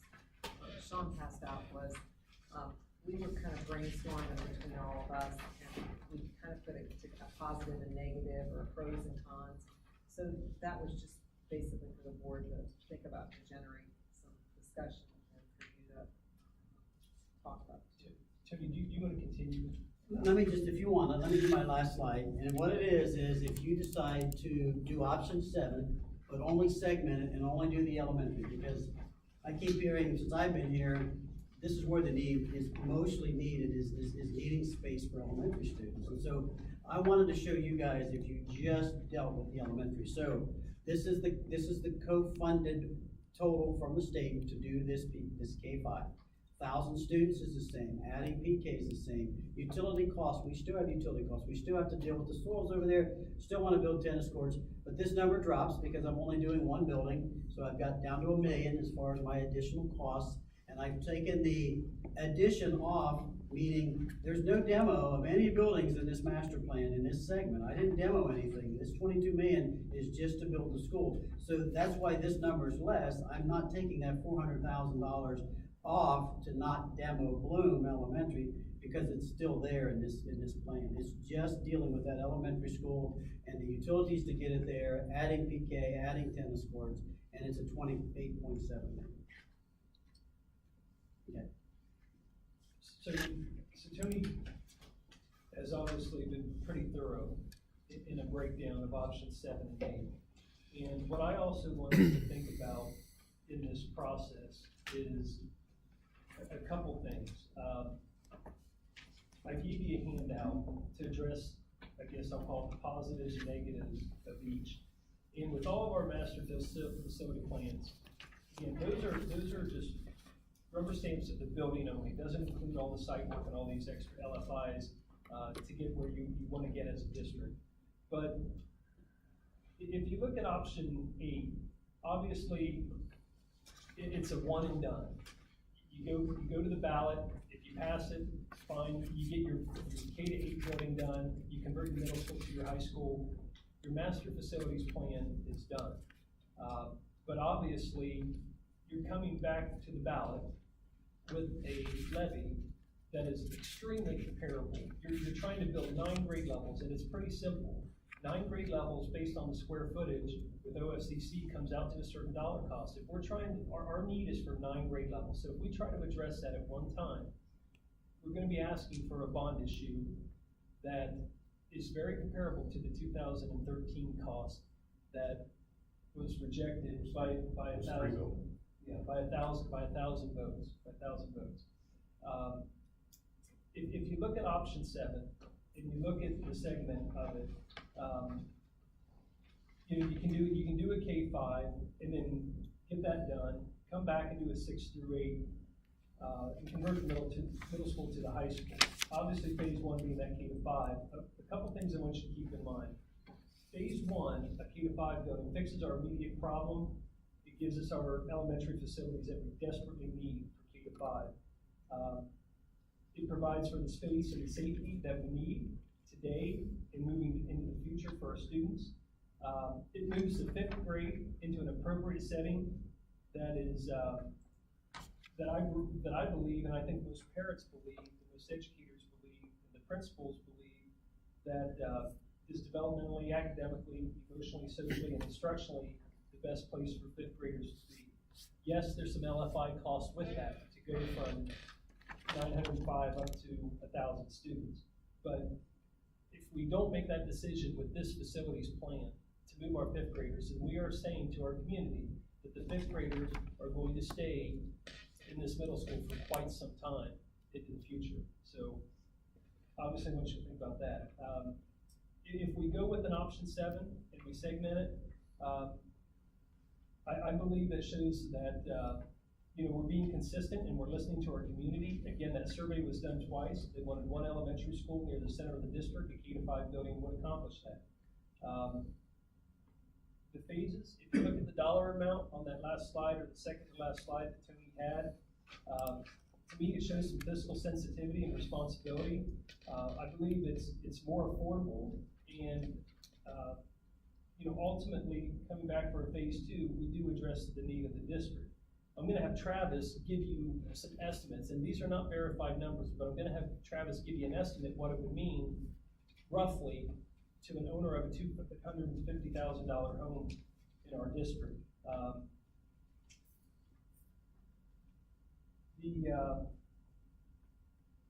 There are some considerations that need to be given as we look at athletics, busing, and staffing between the 2 plans. Phase 2, if we moved our K-8 students or our seventh and eighth graders out to the other campus, some things that we have to keep in mind. One would be busing. Currently, we bus our middle school and high school students together. If we move our students out there, our seventh and eighth graders, sixth, seventh, and eighth graders out there, the schools would have to get out at a different time. All right, you release the high school, for example, you load the students here, it takes 10 minutes to get them loaded, you drive the buses out there, and at that point, the middle school would release. You have to wait 5 or 10 minutes to get the middle school students on the bus. By the time the buses pull off of that Carroll Eastern campus, you are then looking at, if you put a K-8 out there, you're looking at, maybe 25 minutes before the bus routes even starts with students sitting on the buses, okay? The thing I like about option 7, it just makes more efficient use of our busing. It balances the elementary and secondary routes. We would have a K-5 bus route if we built a K-5 building out there, which would be 6th grades being bused, and a 6 through 12 bus route on this campus would be 7 grades, and currently we're busing K4, which is 5 grades, and we have very crowded buses right now by busing grades 5 through 12 together, so we would help to eliminate some of that middle school crowding with the buses. In terms of staffing, I don't think people realize that, obviously with being a principal at the middle school and the high school, you get to really understand the dynamics and the intricate details of how the middle school and high school staffing works. Our 8th graders over here currently share high school teachers quite a bit during the day for related arts classes. Our 8th graders go to ag at the high school, family and consumer science. We use 2 of our 3 foreign language teachers. We use a PE and health teacher for 8th graders. That's in the high school. We use band and choir. Keeping our middle school and high school staff on the same campus obviously allows us to continue to be more cost effective with our personnel and staff, because if we move our 7th and 8th graders out there, we're going to have to ask some pretty tough questions. Are we going to add additional related arts staff in significant amount to provide related arts to those students out there? But also, if not, are we going to offer ag and things like family and consumer science, career tech classes to our 8th graders or are we going to have to build in more travel time for staff and lose instructional time by sending our staff from this campus out there to a K-8 building? So there is a staffing issue as well with that. When you move your staff from one campus to the next, you also pay them for mileage reimbursement, but you only have a 7.5-hour contractual workday, so you end up losing instructional time. When you have a teacher that starts here, drives to Lithopolis, comes back, we're losing 45 minutes of instructional time, plus we're paying mileage. We would be in a similar situation if our K-8 was out there and our 9-12 was over here on this campus. We would either have to add staff or somehow adjust the schedules and build in time, but we couldn't go over that contractual workday. So staffing is an issue. If we're able to keep the grades 6 through 12 on this campus, we can continue to share some staff by having the staff, whether it's band or choir or ag, family and consumer science, even foreign languages, we can continue to share and keep costs down with that. Also, curriculum offerings. If we move a K-8 out to the off this campus, what do we do for advanced 7th and 8th grade students that have the ability qualify to take advanced courses that currently go over to our high school and take advanced courses, whether it would be an accelerated math student or accelerated science student. Also with the CCP programming we offer in our high school, 7th and 8th graders technically have access to those. So how are we going to start busing students, and how disruptive is that to their school day if we're going to have 8th graders on a different campus and we're going to bus them around campus? I mean, how much time are we going to lose, and how much are we going to spend doing that? And are we going to continue to offer advanced course offerings like CCP to middle school students? Right now, we're able to do that. The athletic facilities, obviously, having potentially 3 gyms, the high school gym that we have, the middle school gym right here, and a new gym in the 6th through 8th building helps us be more efficient with getting volleyball practices and basketball practices and things like that done. Our students can get home earlier. There's no reason why we can't use that gym for middle school games. Again, those are things that we would have to build, a track. We have over 100 students currently participating in our middle school track program. If we're not gonna bus them over here to the track, we've gotta provide a track over there and a very basic practice area for football. We can still play games over here, but we gotta, unless we're gonna bring them over here every day for practice, we would have to put a very basic athletic facility out there. So, I think that when you look at phase 1 of option 7, and it looks like a ballpark figure of 28-point-some million, that's actually down a little bit from where we once thought a few months ago. And if Travis gave us an idea of what a $28 million or $29 million bond issue looked like in terms of mills, whether it's 4.7 or 4.8 based on our property valuation, we would be taking a levy, a bond issue to the voters that potentially has a very good chance of passing because it addresses our immediate need that I constantly hear about, and as a parent I see in terms of providing an adequate elementary learning space for 1,000 students in grades K to 5 at a cost that is reasonable or presentable to people, and shows that we have come back, and for 5 years we haven't been back to the ballot. It's gonna be 5 years by the time we get to the ballot.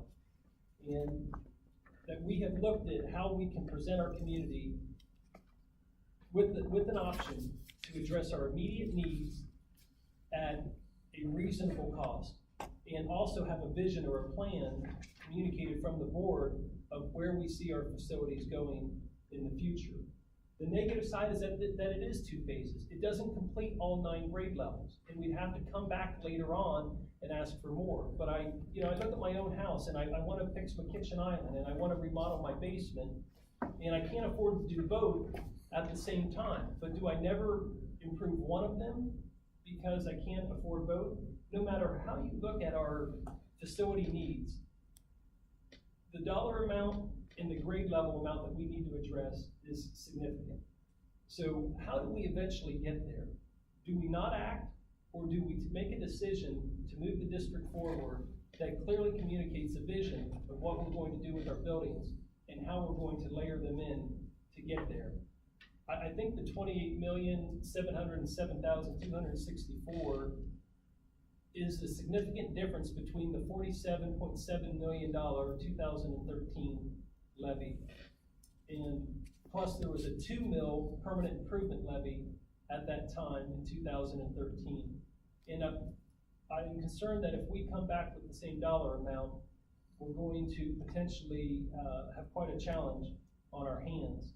But I think that we can present something to fix our elementary learning facilities, make use of some property that we've had for years that says we're going to move forward and use it as an asset, use it as some value, and develop that area.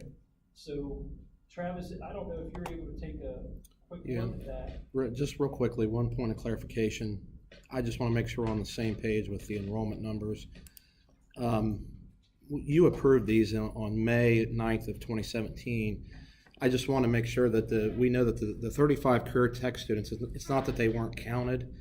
They were just included in our K-12 total. So we were at 2108 in May, and now our new estimate is 2112. So the overall number of students that we're building for has not changed based on the state size, but we are given credit for this 35 to get additional ag space if we chose to go that route, just so we're clear there. In our previous projections, it was 2108, now we're at 2112, so a difference of 4 students, but right.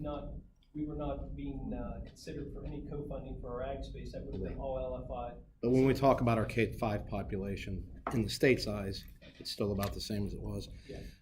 Another thing to keep in mind as we look at, there are a million variables that affect the millage. We don't know what the interest rates are going to be on bonds by the time we get to the market. We don't know how many years we're going to extend the bonds out, 28, 37, 45. There's a lot of different options there. We don't know what our new tax values are going to be in calendar year 2018 either. With that being said, for planning purposes, we do need to run these numbers to be fiscally responsible. And I would estimate anywhere from, if we're at 37 years, about 4.3 mils. 37 years scares some people sometimes. If we took it to 28, we creep above that 5 mil amount. Probably, I think it carries a lot more weight, kind of even from a mental standpoint, if you can get it below 5 mils, quite frankly. If we go back to 37, I'll always put it on $100,000. It's just easier to do the math. To give you a frame of reference, when we looked at this, granted it was 10 years ago, but the data from the county auditor's office, the average home value in our district was about $160,000. Of course, it's higher now, but I don't think it's significantly higher. So per $100,000 of assessed valuation, would cost you about $151 a year. Obviously, $300,000 would cost you about $450 there. And then we can break it down a million different ways: annually, monthly, weekly, daily, however you want to do that. But here's your per $100,000 amounts, rough ballpark. I mean, I think we'd be in about 50 cents daily to be to conservative at for every $100,000 that the auditor says that your home is worth. So Travis, on that, which at the last meeting we heard, potentially into a deficit spending or an issue in 3 years. So that would mean that we would put this levy on first, potentially vote to pass it, not put a PI or income tax or anything else on, just this issue right here. And then you're gonna have to do something, because if we truly are gonna get this money in 2019 or 2020 from the state, we still have to pass it. what I would recommend is some sort of a combination. I thought I had it pulled up here.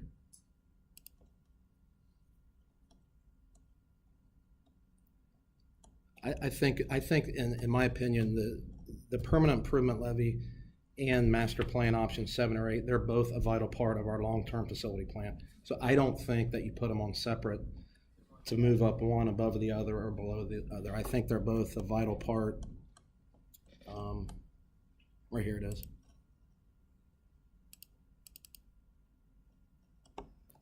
Let's see here.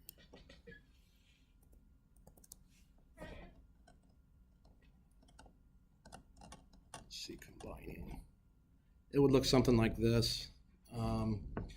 You would have one ballot. I apologize if it's the print's a little small.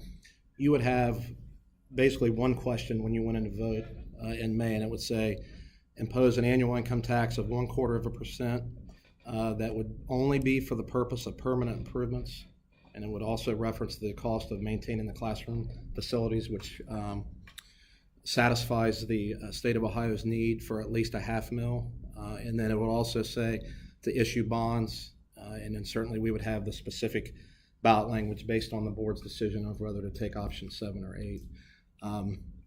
I don't know how much we want to get into that right now as we're discussing which way the board wants to go. Certainly this is a discussion that we'll have to finalize next Monday, or at least have some more breadth of a discussion to be able to get this resolution in front of the board in December. The first resolution in December, and then the second resolution in January. So, Do you have any numbers for the EMI? Just any numbers about like what you would like the size to be? in terms of the bond issue or the income tax? Either. There are a couple things on the income tax. They can only be imposed in 1/4% increments. We're currently at 1.25%.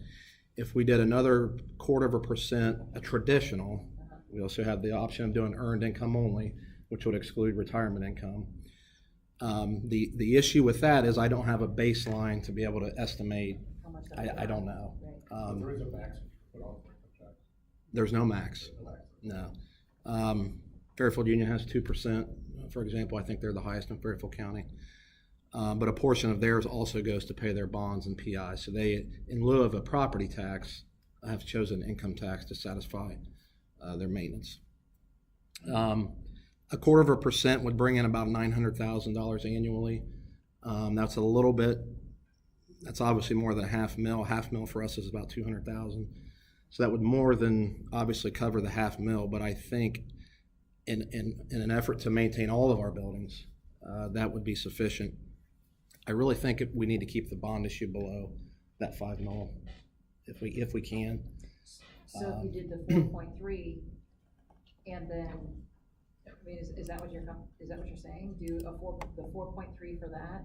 Well, the county auditor is going to tell us what the millage is, and that's part of the delay too. Is when we do the first resolution, we take it to him and he runs it, and who knows where it could come out. But that's our estimate. This is also based on a $30 million bond issue. Tony said, we're closer to 28.7. Travis, could you go ahead, and I know these are estimates, and I know these are old property values, and I know you like $100,000, but if you looked at the $250,000, okay, for a $30 million, lead bond issue, what does that say there? That's annually, ballpark figure. Okay, so what does 52 million look like, Travis? If you change that 30 million and you go back to, what's option 8? Option 8 was 52.3. Takes to 651. 52.3, yeah. $651 a month, or annually, sorry. Yeah, and that does not include, this does not include your PI portion of the income tax, correct, Travis? No, this is strictly the bond issue. Right. So when I say we have to present something that gives us a chance to improve our facilities for our students, our most immediate need, and something that would stand a chance, you can see the difference between what that could potentially look like compared to the phasing option 7, and asking for the 28 or 30 million. And ironically, the millage is exactly the I'm same. concerned about option 8 in regards to busing, staffing, curriculum, in athletic facilities, and flat out the amount that we would be bringing. Yes, it fixes our problem. We can move on and never worry about facilities in terms of asking for more, probably in any of our time. But I think it's going to show that we're coming back asking for what we already asked for. The other thing to keep in mind is, and again, I know there's no guarantee or no certainty at all, but if we get to that second phase of that, do we have the state, are we in CFAP at that point where the state will say, Credits. you've got so much credit plus an additional credit, and if it's what would the second phase be, about 26 million, and the state's going to fund 12.5 of that, then you have that caveat, you have that option that you can go to the public with, say, hey, we've got this amount of time to raise this, and we get a check for this. So I have two questions and maybe one statement. So you talked about the PI on earned income versus retirement income. Is there any way that you can make any kind of projections on that? I'll have to talk to the Department of Education or Taxation and see what models they can give me. Probably the traditional income tax is based on your Ohio Line 5 adjusted gross income, and then basically, obviously, the Social Security is not taxed, but all pensions and interest and all that is. So the earned income basically excludes all of that. It might not be a bad option to put out there. Obviously, we wouldn't raise as much as we would with the traditional, but I still think it would suffice. You might get more buy-in, because if you look at, go down and pull all the voters, and you look at who votes in our community, some of them have been voting in our community for significantly, I don't know their ages, but just when they first voted, so this might give you recognize a little bit of relief to those folks, but it's also, it may be a way to help sell us. No matter what we do or how many options we look at, every single one has positives and negatives. And I think we have to decide at some point to make that decision that is going to have the least amount of, the most amount of positives and least amount of negatives. I know this, the longer we continue to wait, Tony, you do this every single day. Right? The longer you wait, the inflation costs, the more it's going to cost us down the road. If we think these numbers are going to get better a few years from now, Tony, what do you think? Probably not. We had our dip, everybody knows, in 7 and 8. Construction costs did drop some, but it didn't take long for it to get back up, and it's going and it's continuing. But what doesn't change is our need. In our buildings, especially for our elementary students, is a need. And if we can do this in a way that is not disruptive to the learning environment of any of our students, I am most interested in that option as a parent. If you try to build on top of an existing building right now, where are you gonna, somebody please tell me where we are going to put those students in whether it's modulars and gym space and cafeteria space. If we don't have a building to house students, where are we gonna put them? Are we going to bus them to another school district, that we lease an empty building from another school district? That's what I'm referring to there. There's just not a good option, but if we can build a K-5 building, for the most part, the students would never know what's going on until they're ready to move in to a new facility. And if we don't have to disrupt elementary students, especially with things like the 3rd grade reading guarantee, where students are being held back because they're deficient in reading, if we can focus on instruction while these things are going on, that is what I'm most interested in. So our teachers continue to teach, our administrators continue to administer. We don't displace students, we don't move them into additional modulars, we don't have to lease or pay for modulars, we don't have to pay for water and sewer hookups to modulars that are temporary. There's a lot of issues there. Then with phase 2, later on, you build a 6 through 8 building, it's cheaper to build a 3 grade level building than it is a 4 grade level building just based on square footage. You build a 6 through 8, you move the middle schoolers that are here into a 6 through 8 building, your high school students come over, and everybody stayed in their facilities and learned during those 2 or 3 years of construction, rather than giving away valuable learning time and opportunities and creating those disruptions. So, again, I think, my job is to use my knowledge, what I know about how the buildings work, what I know about students and education, and make the best recommendation I can. I will support any decision that is made. That is my job. But I do believe that we need to present our community with something that is affordable and fixes our immediate need and will address our needs long term too. So the next thing I want to ask is, are there questions, comments, concerns, anything you need to ask, anything you haven't asked? I have a concern. You mentioned having more classes available for 7th and 8th grade as far as curriculum, but I have a particular need at the high school included because I hear from certain substitutes over that we got a lot of high school students having 2 and 3 study halls. I think that's excessive, but the point is there's not another class for them to take that they can use. A lot of that being able to work in the high school and middle school, a lot of that is staffing. If we reduce our schedule and have less periods in a day, the teachers are teaching less sections. Let's say they're teaching 7 sections right now. If you go to a 7-period day and they teach 6 sections, their class sizes will go up. Right.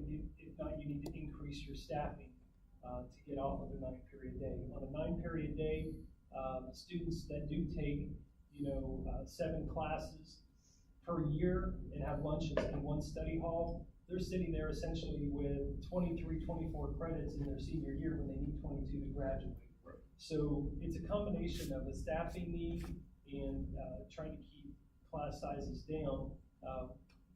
We have reduced the number of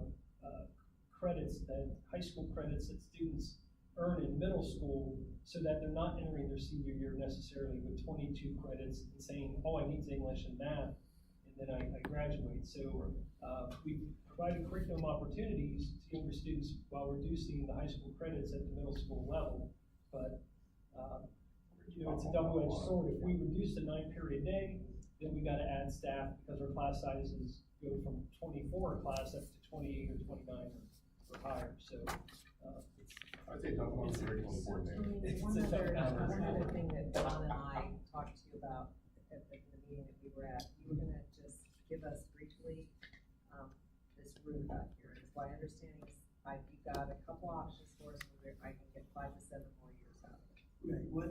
When I went up there and looked at it, Flat on the high school. I'm talking about the high school. yeah, the high school. I don't know if you want to, well, maybe I can do that. You said quickly, but Was it?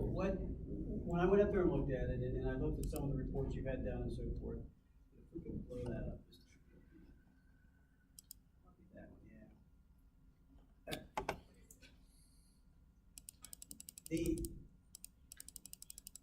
So when you look at, this is the one-story original part of the facility. And this is over the choir and the dining, I think, or maybe the dining. That's maybe correct. it's both. Right. And so that area right there has significant ponding. I went up there and it stopped raining a little while ago, but there was significant areas, and maybe you know all this, of water sitting up there. These are PVC roofs, which I don't particularly like PVC. I prefer a different single ply if we're gonna go single ply. But they, they're at 19, 20 some years. What was it, 90? 99. So they're about 18 years old, and you had leaks. And my suggestion is that if you do decide that more than likely you're going to maintain this part of the facility, that we do replace that roof now. That's tearing off the existing roof. There's two roofs there, by the way. There's a built-up roof underneath that PVC roof. Tearing it off, and before there were conversations, there are 8 or 9 roof drains on that section, which is a lot. The problem is they don't line up nicely for insulation. So we don't, in my opinion, and we've looked at this, talked to a roofing manufacturer, we don't need to get inside, deal with ceilings that are inside, move roof drains. We just need to create a tapered insulation system that's going to get the water off the roof. So there's not that cost that was there before. We think there's a way to taper that roof. There may be some drains that are sitting over here that's not in our area of drainage. It's just going to be up high. We don't care as long as we're hitting the drains that need to be to get that water off. So we've estimated to replace that roof is $270,000. And that includes everything. That's the roof, that's your fees, that's your permitting, that's to have someone come out and do core cuts for me so I know what the thicknesses really are, because I'm seeing 3 different things in 3 different reports. We need to know what it is. And contingency, we need a little extra money always in a project, set aside money for unforeseen.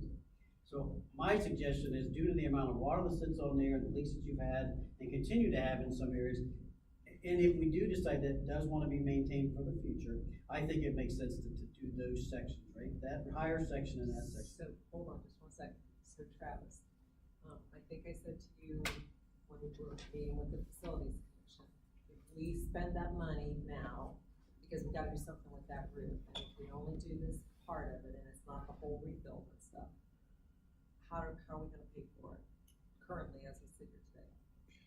It would just come out of the wish list that the board looks at in the So the spring. wish list this year might potentially be, as 2 administrators are sitting here, the wish list might be a roof. Yeah, possible. The issue with that, Tony, how does that section, just so the board knows, compares to the 2-story section?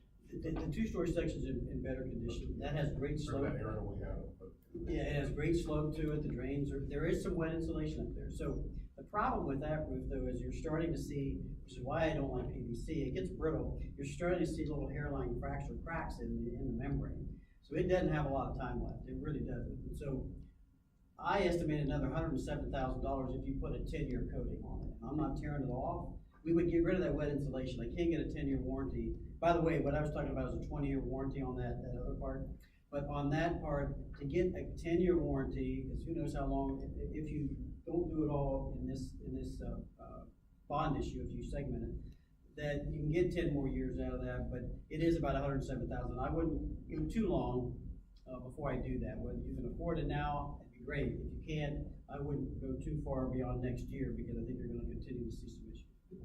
Good news is that Tony deals with roofs all the time, and the fact that this afternoon, he just shared this with us, that, originally we were told that you were going to be getting into roof drains, tearing out the asbestos tiles in the ceiling, which essentially doubled the cost of any roofing project. So it was good news to have Tony go up there last Wednesday and find this out, because if we're gonna save the cafeteria, the current band room into vocal music, the hallways where the science classrooms are for district offices, in our gym, then that is an investment in the facility that we would use in the future.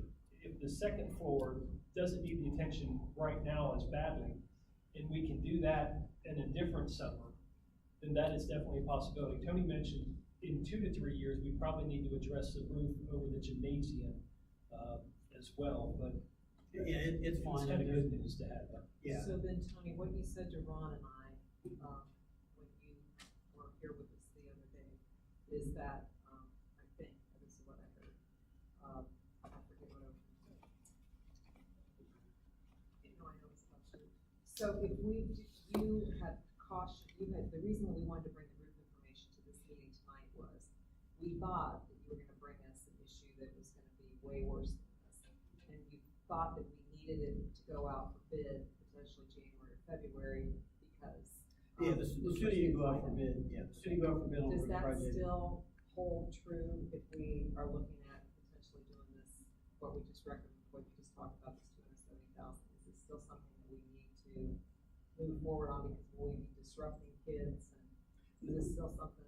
Yeah, my suggestion is that if you can get it out for bid in January, mid-February, come to the board at the February or March board meeting with the contractor's bid, and line them up to do the work in June when the students are gone. They can do that section over the summer, and there won't be any disruption. And did I not hear you say that if we do this sooner than later, as far as the bid process, that the likelihood that it's going to be, I don't wanna use the word cheaper, Less. but less expense Absolutely. is because we have more contractors that aren't tied up. Absolutely. I mean, Like again, People bid on it. yeah, again, more people are gonna bid on it because they're not locked up, they don't have their year lined up, and their summer lined up, so the sooner we can get on the street with it, you're gonna get more bidders, which more than likely means we're gonna have a better price. So yes, I would hope that soon you would, want to get that going. You know, we've done roof replacements, put them out for bid for schools in May, and we've had like 3 or 4 bidders. We've done some I would hope we'd have about 10 to 15 if we put this out in January. When we look at the option 7, option 7, getting 10 years possibly would be a great thing out of the high school. Now, it would be nice to be able to come back, get a bond issue passed next year, get an elementary bill, catch our breath, and then focus on phase 2. But, you know, if we can get 5 to 7 years, honestly, if you look at the time frame to build things, we're probably in that high school another 7 years. So yeah, I mean, it'd be nice if this summer you could do that lower part, and maybe the following summer you might do the 2-story part, and then the following summer you do the gymnasium part. I think that's important for the board to hear, and for potential new board to hear, that, you know, there is a plan, that we can actually budget and address what is gonna get us more light than what we had thought before, that we're not gonna have to do a complete tear off and get into the asbestos abatement, so that should, but then, will that move your wish list?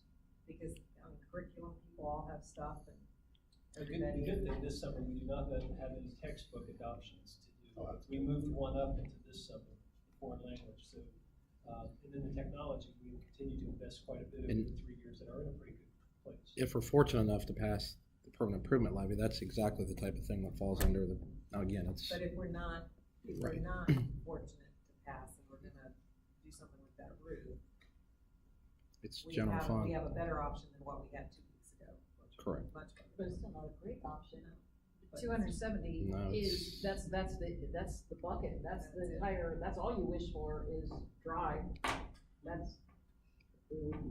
We were close to $1 million with the asbestos abatement, Right. which all the tiles and lights, and then a tear off of the roof and a whole new roof, we were at around $1 million at one point, so I was glad to. So for this to proceed, to have your services, you have a proposal ready for us by our next board meeting? Okay, so are there any other questions from anybody that's in this room?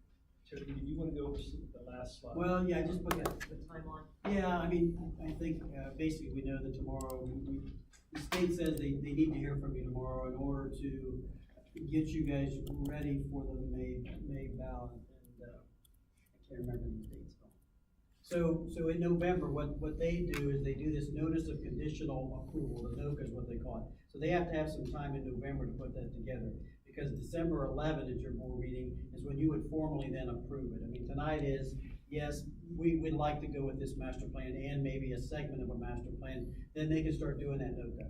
Then again, November or December 11th, then you guys would officially then vote for that resolution. And then the school board then resolutions due to the OFCC in December. So you guys are hitting it by hitting December 11th. And then the commission approves that in January. So usually 4 times a year, they fund projects and say, we wanna proceed with various projects. So many passed, I forget, in one bond issue that they even skipped it because they didn't have any money left. So in January is when they would approve your master plan, and that would allow you to then get on the May ballot. And you're gonna have your language to the Board of Elections by February early 20th, I think, or 8th. Yeah. So again, and at that point, that's when you really have to decide this LFI thing, you know, are we gonna do the full 30 million? You know, today is, hey, we wanna do this master plan and maybe a segment if we go into option 7. You guys still need to resolve again what you wanna do with those LFIs. If we adopted the plan, and even a phasable, we finish that out, we can always sit down with OFCC 4 or 5 years from now and update and revise that second part of it. Absolutely. If you guys, again, future board members or whoever's on there, whenever that happens, that's exactly right.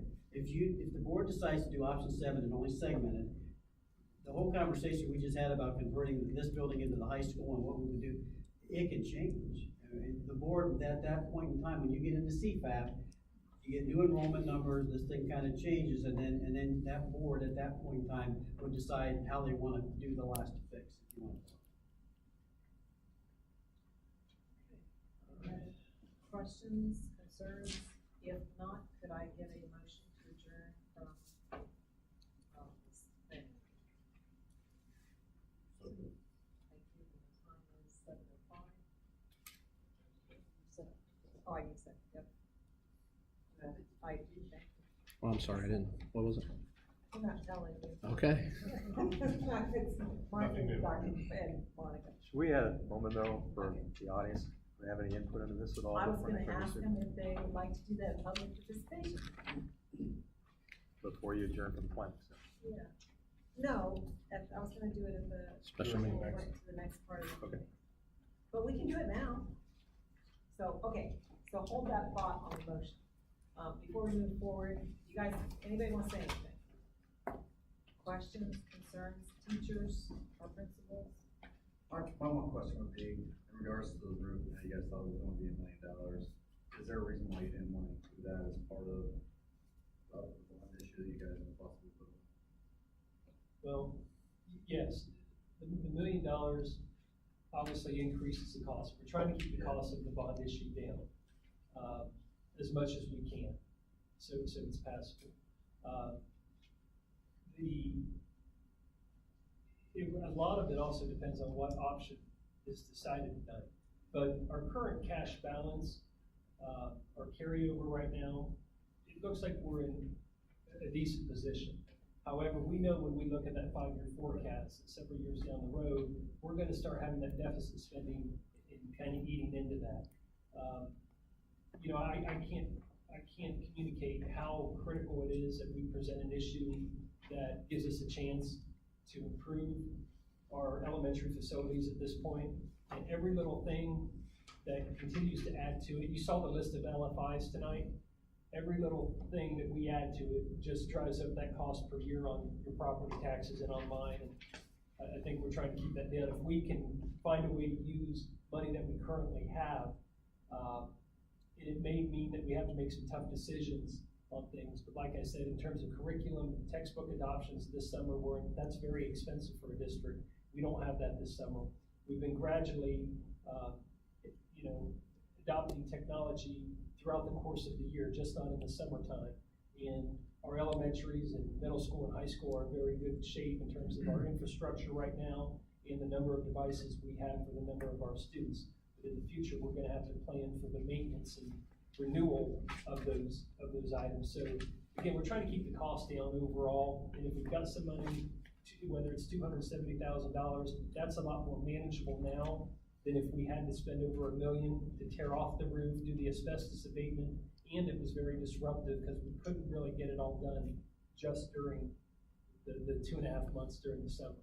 So I think from my perspective on it, it was more of a, this district has not always had a real good history of passing their levies. If we, you know, we're very hopeful that that levy will pass, but it was kind of like the what if, and with what Tony had said to us earlier about potentially going out for bid. If we've got the money and we're positioned at a place now, maybe spend it, I'm not saying that I don't want to, but maybe spending it now makes more sense. And we save the roof so that we're not adding another $250,000 onto it. Rod, and there's no guarantee that we're gonna get that money. We wanna get to the ballot in May, but we can't wait to make that decision in May when we need to do part of that roof now. So we know we have a little bit of money.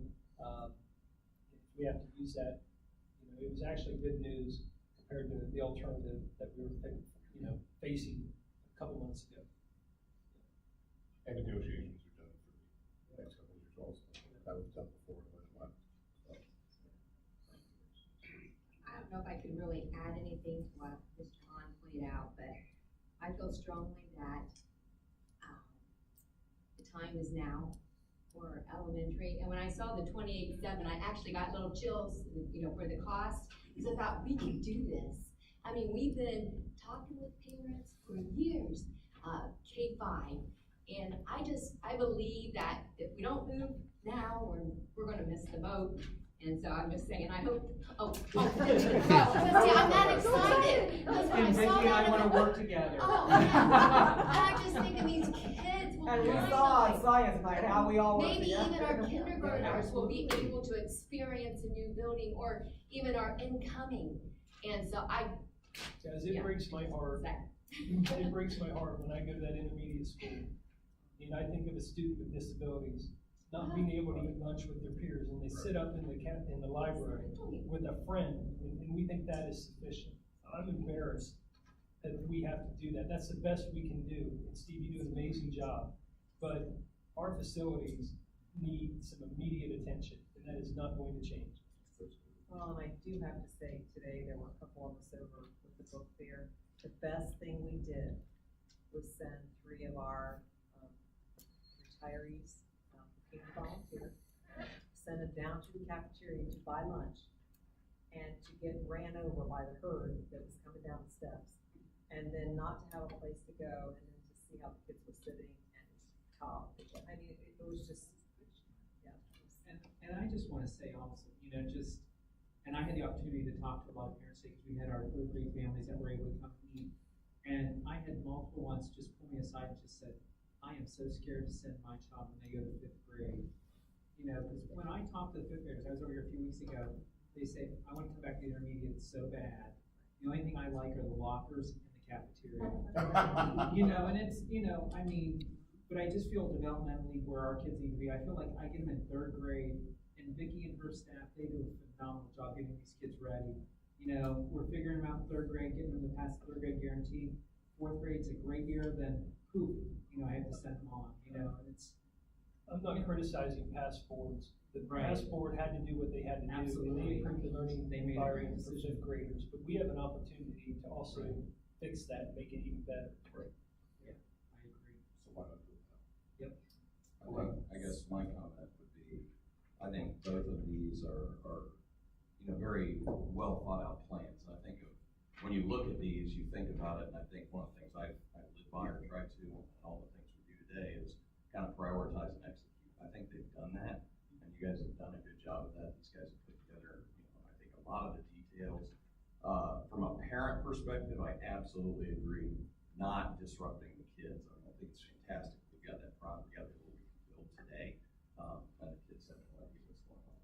And then also more shifting out there. So I think this feels, and again, I participated and helped some with the November 13, and this feels much more well thought out and planned, and I think digestible as a consumer, if you will, somebody that's going to pay the tax, and we're thinking about it in phases. I think that's the best approach. I thought Sean's analogy was pretty good. Fixing up your house, you don't have to do it all at once, but you can piece it. Yeah, but there's big administrative stuff. So I appreciate that more too. On the parent impact, I'm like, you're gonna bus my kids somewhere? I'm like, no way. Yeah. And I don't want that to happen. So I think this approach is. And talking to the public as well, and I never talked about this, but I think you'll have more success if you concentrate more on the K-5 building. I absolutely agree with that. I'd like maybe Vicki and Steve to chime back in on this, but even in the form of 2 months, 3 months have been superintendent, seems like a lifetime already, but. What amount of hours? I'm standing still. I have had people that I don't know email me, call me, how can I get involved? How can we, I saw your chalkboard letter, I see what you want to do, how can I get involved? How can I help you get an elementary building? We don't have kids in your school district yet, but we live in your district and we have younger children that haven't even started kindergarten. And we moved here because we want our students, our children to be in the Bloom Carroll schools. But we also know, as Mr. Fowler has once said, people move here despite our schools, not the quality of our schools, but despite our facilities. And, you know, if we can, again, I believe we can present them with a long-term vision of the board to address our facilities, but present them with an issue that we have a chance to actually pass. And that's said enough, I talk too much usually. You know I'm gonna put you on, not you, I'm Oh, going in the good. back row. The only thing that I actually go against my better judgment, I like the K-8, but for one reason, and that's logistics of where everybody's going and break things down. With the K-5, and assuming it's going over here, Eastern, what are you doing then for the next building? Where is your site? And while I don't like the cost of the K-8, sometimes when you are remodeling your house, you have to bite the bullet and see what ends up costing you less long term. It makes more sense then than kind of this breaking it down into small parts. Just can't sometimes. When you say logistically, can you elaborate on that a little bit more, where people are going, what are you doing there? The actual physical location of the building. You have to be, you're then struggling again sites for that second building. If you're doing talking about a middle school building at some later point, where it's gonna be. Well, yeah, a couple things. We have options. We can revisit that. You could, if you build a K-5, there is plenty of room out there to add on. And the way you design that K-5 building is that you leave the option to come back with the 6 through 8 if we ever wanted to move them out there. However, you also, in Glenn's presentation tonight, that was not something that we looked at the layout of the building. So we would definitely revisit where a 6 through 8 building would go, where the old junior high used to be. And there's ways to do that. If we've got this many kids in grade levels on this campus now, I guarantee you, we can do it with 6 through 12. I guess the other thing I look at along those lines is that your K-8 becomes your growth, and if you need to expand again, then you're looking at the middle school building at that point. That's where my head is. Because as the growth is coming, the little ones are needing the more space, you are going to need to add on. And then if you just bump the 6 to 8 comes out and they go into their own building separate, and it comes back over here, that time it's back over here. It is a huge issue with staffing. Like I said, you got, if you, let's say you have 158 graders, 125 in the morning are in the high school. For foreign language and ag and family and consumer science and health and phys ed throughout the day. And it's just not at the beginning of the day, it's sprinkled throughout. So we would have to add several staff members or build in travel time and pay them mileage for the next, how many years we're gonna do this? 30, 40, 50, 60 years. And then the curriculum offerings like I talked about, are we gonna put them on a bus and are they gonna be late to class to come over to on-campus CCP course? Those are things that we would have to consider as well. But this movement, maybe I'm not thinking about this right, this moving it out there don't logistically frees up space in here, right? Because if you send 5th graders out there, you have more space in this building. We do have more space that we can, if we had to put some students in here, some high school students, a couple classes or something, before we were able to get to a phase 2, we could certainly do that, yes, because we will have a gap where right now the 5th graders are in here, they would be moved out. We would be trying to get a 6 through 8 building built, but we would have some additional space in here because of that. Yeah. Having sat here numerous times now and gone through many levies, all that you can do up here is your best at that point in time. All we can do is ask people. they can say no, and they may, and I've sat here before and fielded those parent calls and said, when are we gonna do this? And you know what, guys? I am the only person up here who went to school in that building. I'm 50, and I went to school in that building. I sat there in my little lunch with everybody else. I've been there. It's more than time, and I said that years ago. So I was part of that process to put that levy back out there. The best we can do is say, try, and to get it out there. The community has an opportunity to say that. It's our opportunity to say, we have put in thought, this is a plan, we hope that you see what you talked about, Matt, about the layers and the thoughtfulness in it, but all we can do is ask them and proceed in that way, because it's still their choice. But if we don't give them anything to vote on and we don't give them a chance, that's ignoring everybody's voice that we have heard, and that's not fair in my opinion. So give them a chance to say what they're gonna say, and at least respond to the people that have been strong advocates. We can't ignore them because we're afraid of somebody saying no. We know people have strongly said yes, give them a chance to do their job too. I could not agree more. For the past 4 years, going on 5, we haven't given our community an opportunity to tell us what they will and will not support in terms of an actual levy to vote on. So that need was there in 2013, and it's gonna be there next November or May. So. Anything else? My mother was one of the first people to be in the 1940 section. She passed on in 2009. I think we got our money's worth. The other sections are, this was 173. At Blue. That was 60. 60. Yeah. One little section with one. Oh, yeah. Okay, any other questions, concerns, comments? If not, I have a motion to adjourn the recess for the special, for the planning session. And it is now 7:20, and I have a motion by Mark and a second by Monica. And Travis, if you call it. Mr. Mellis? Yes.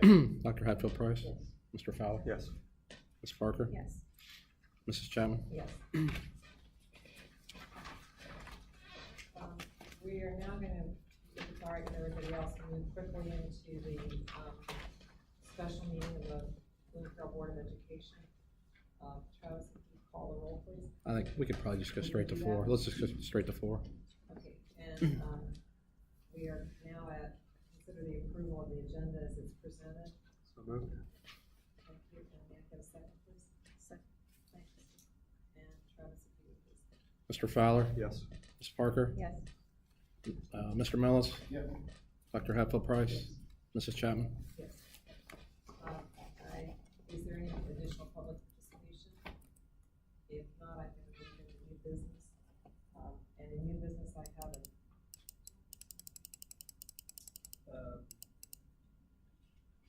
It's a good question.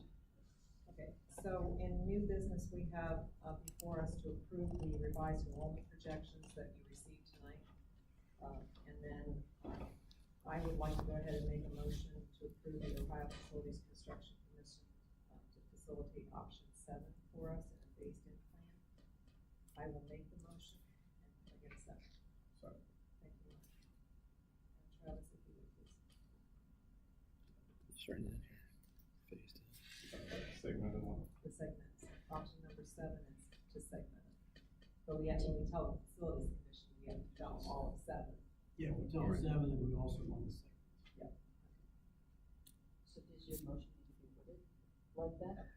So we want option 7 I- with the ability to segment. Correct, and I think that's fine, and then again, you're gonna come in December for the official, so this is just get them. No, I like that. So Travis, we have a motion in front of us. I have a first and a second, motion and a second by Mark. And if you call the roll, please. Mrs. Chapman? Yes. Mr. Mellis? Yes. Mr. Fowler? Yes.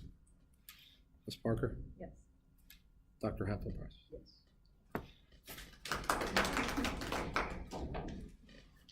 So all this prayers we asked for in the book of their word tonight. Okay, I'm sorry.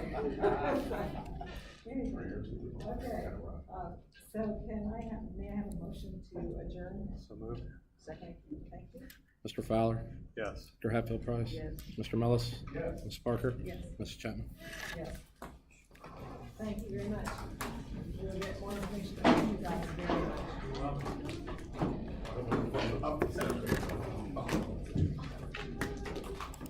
Thanks for the extra week.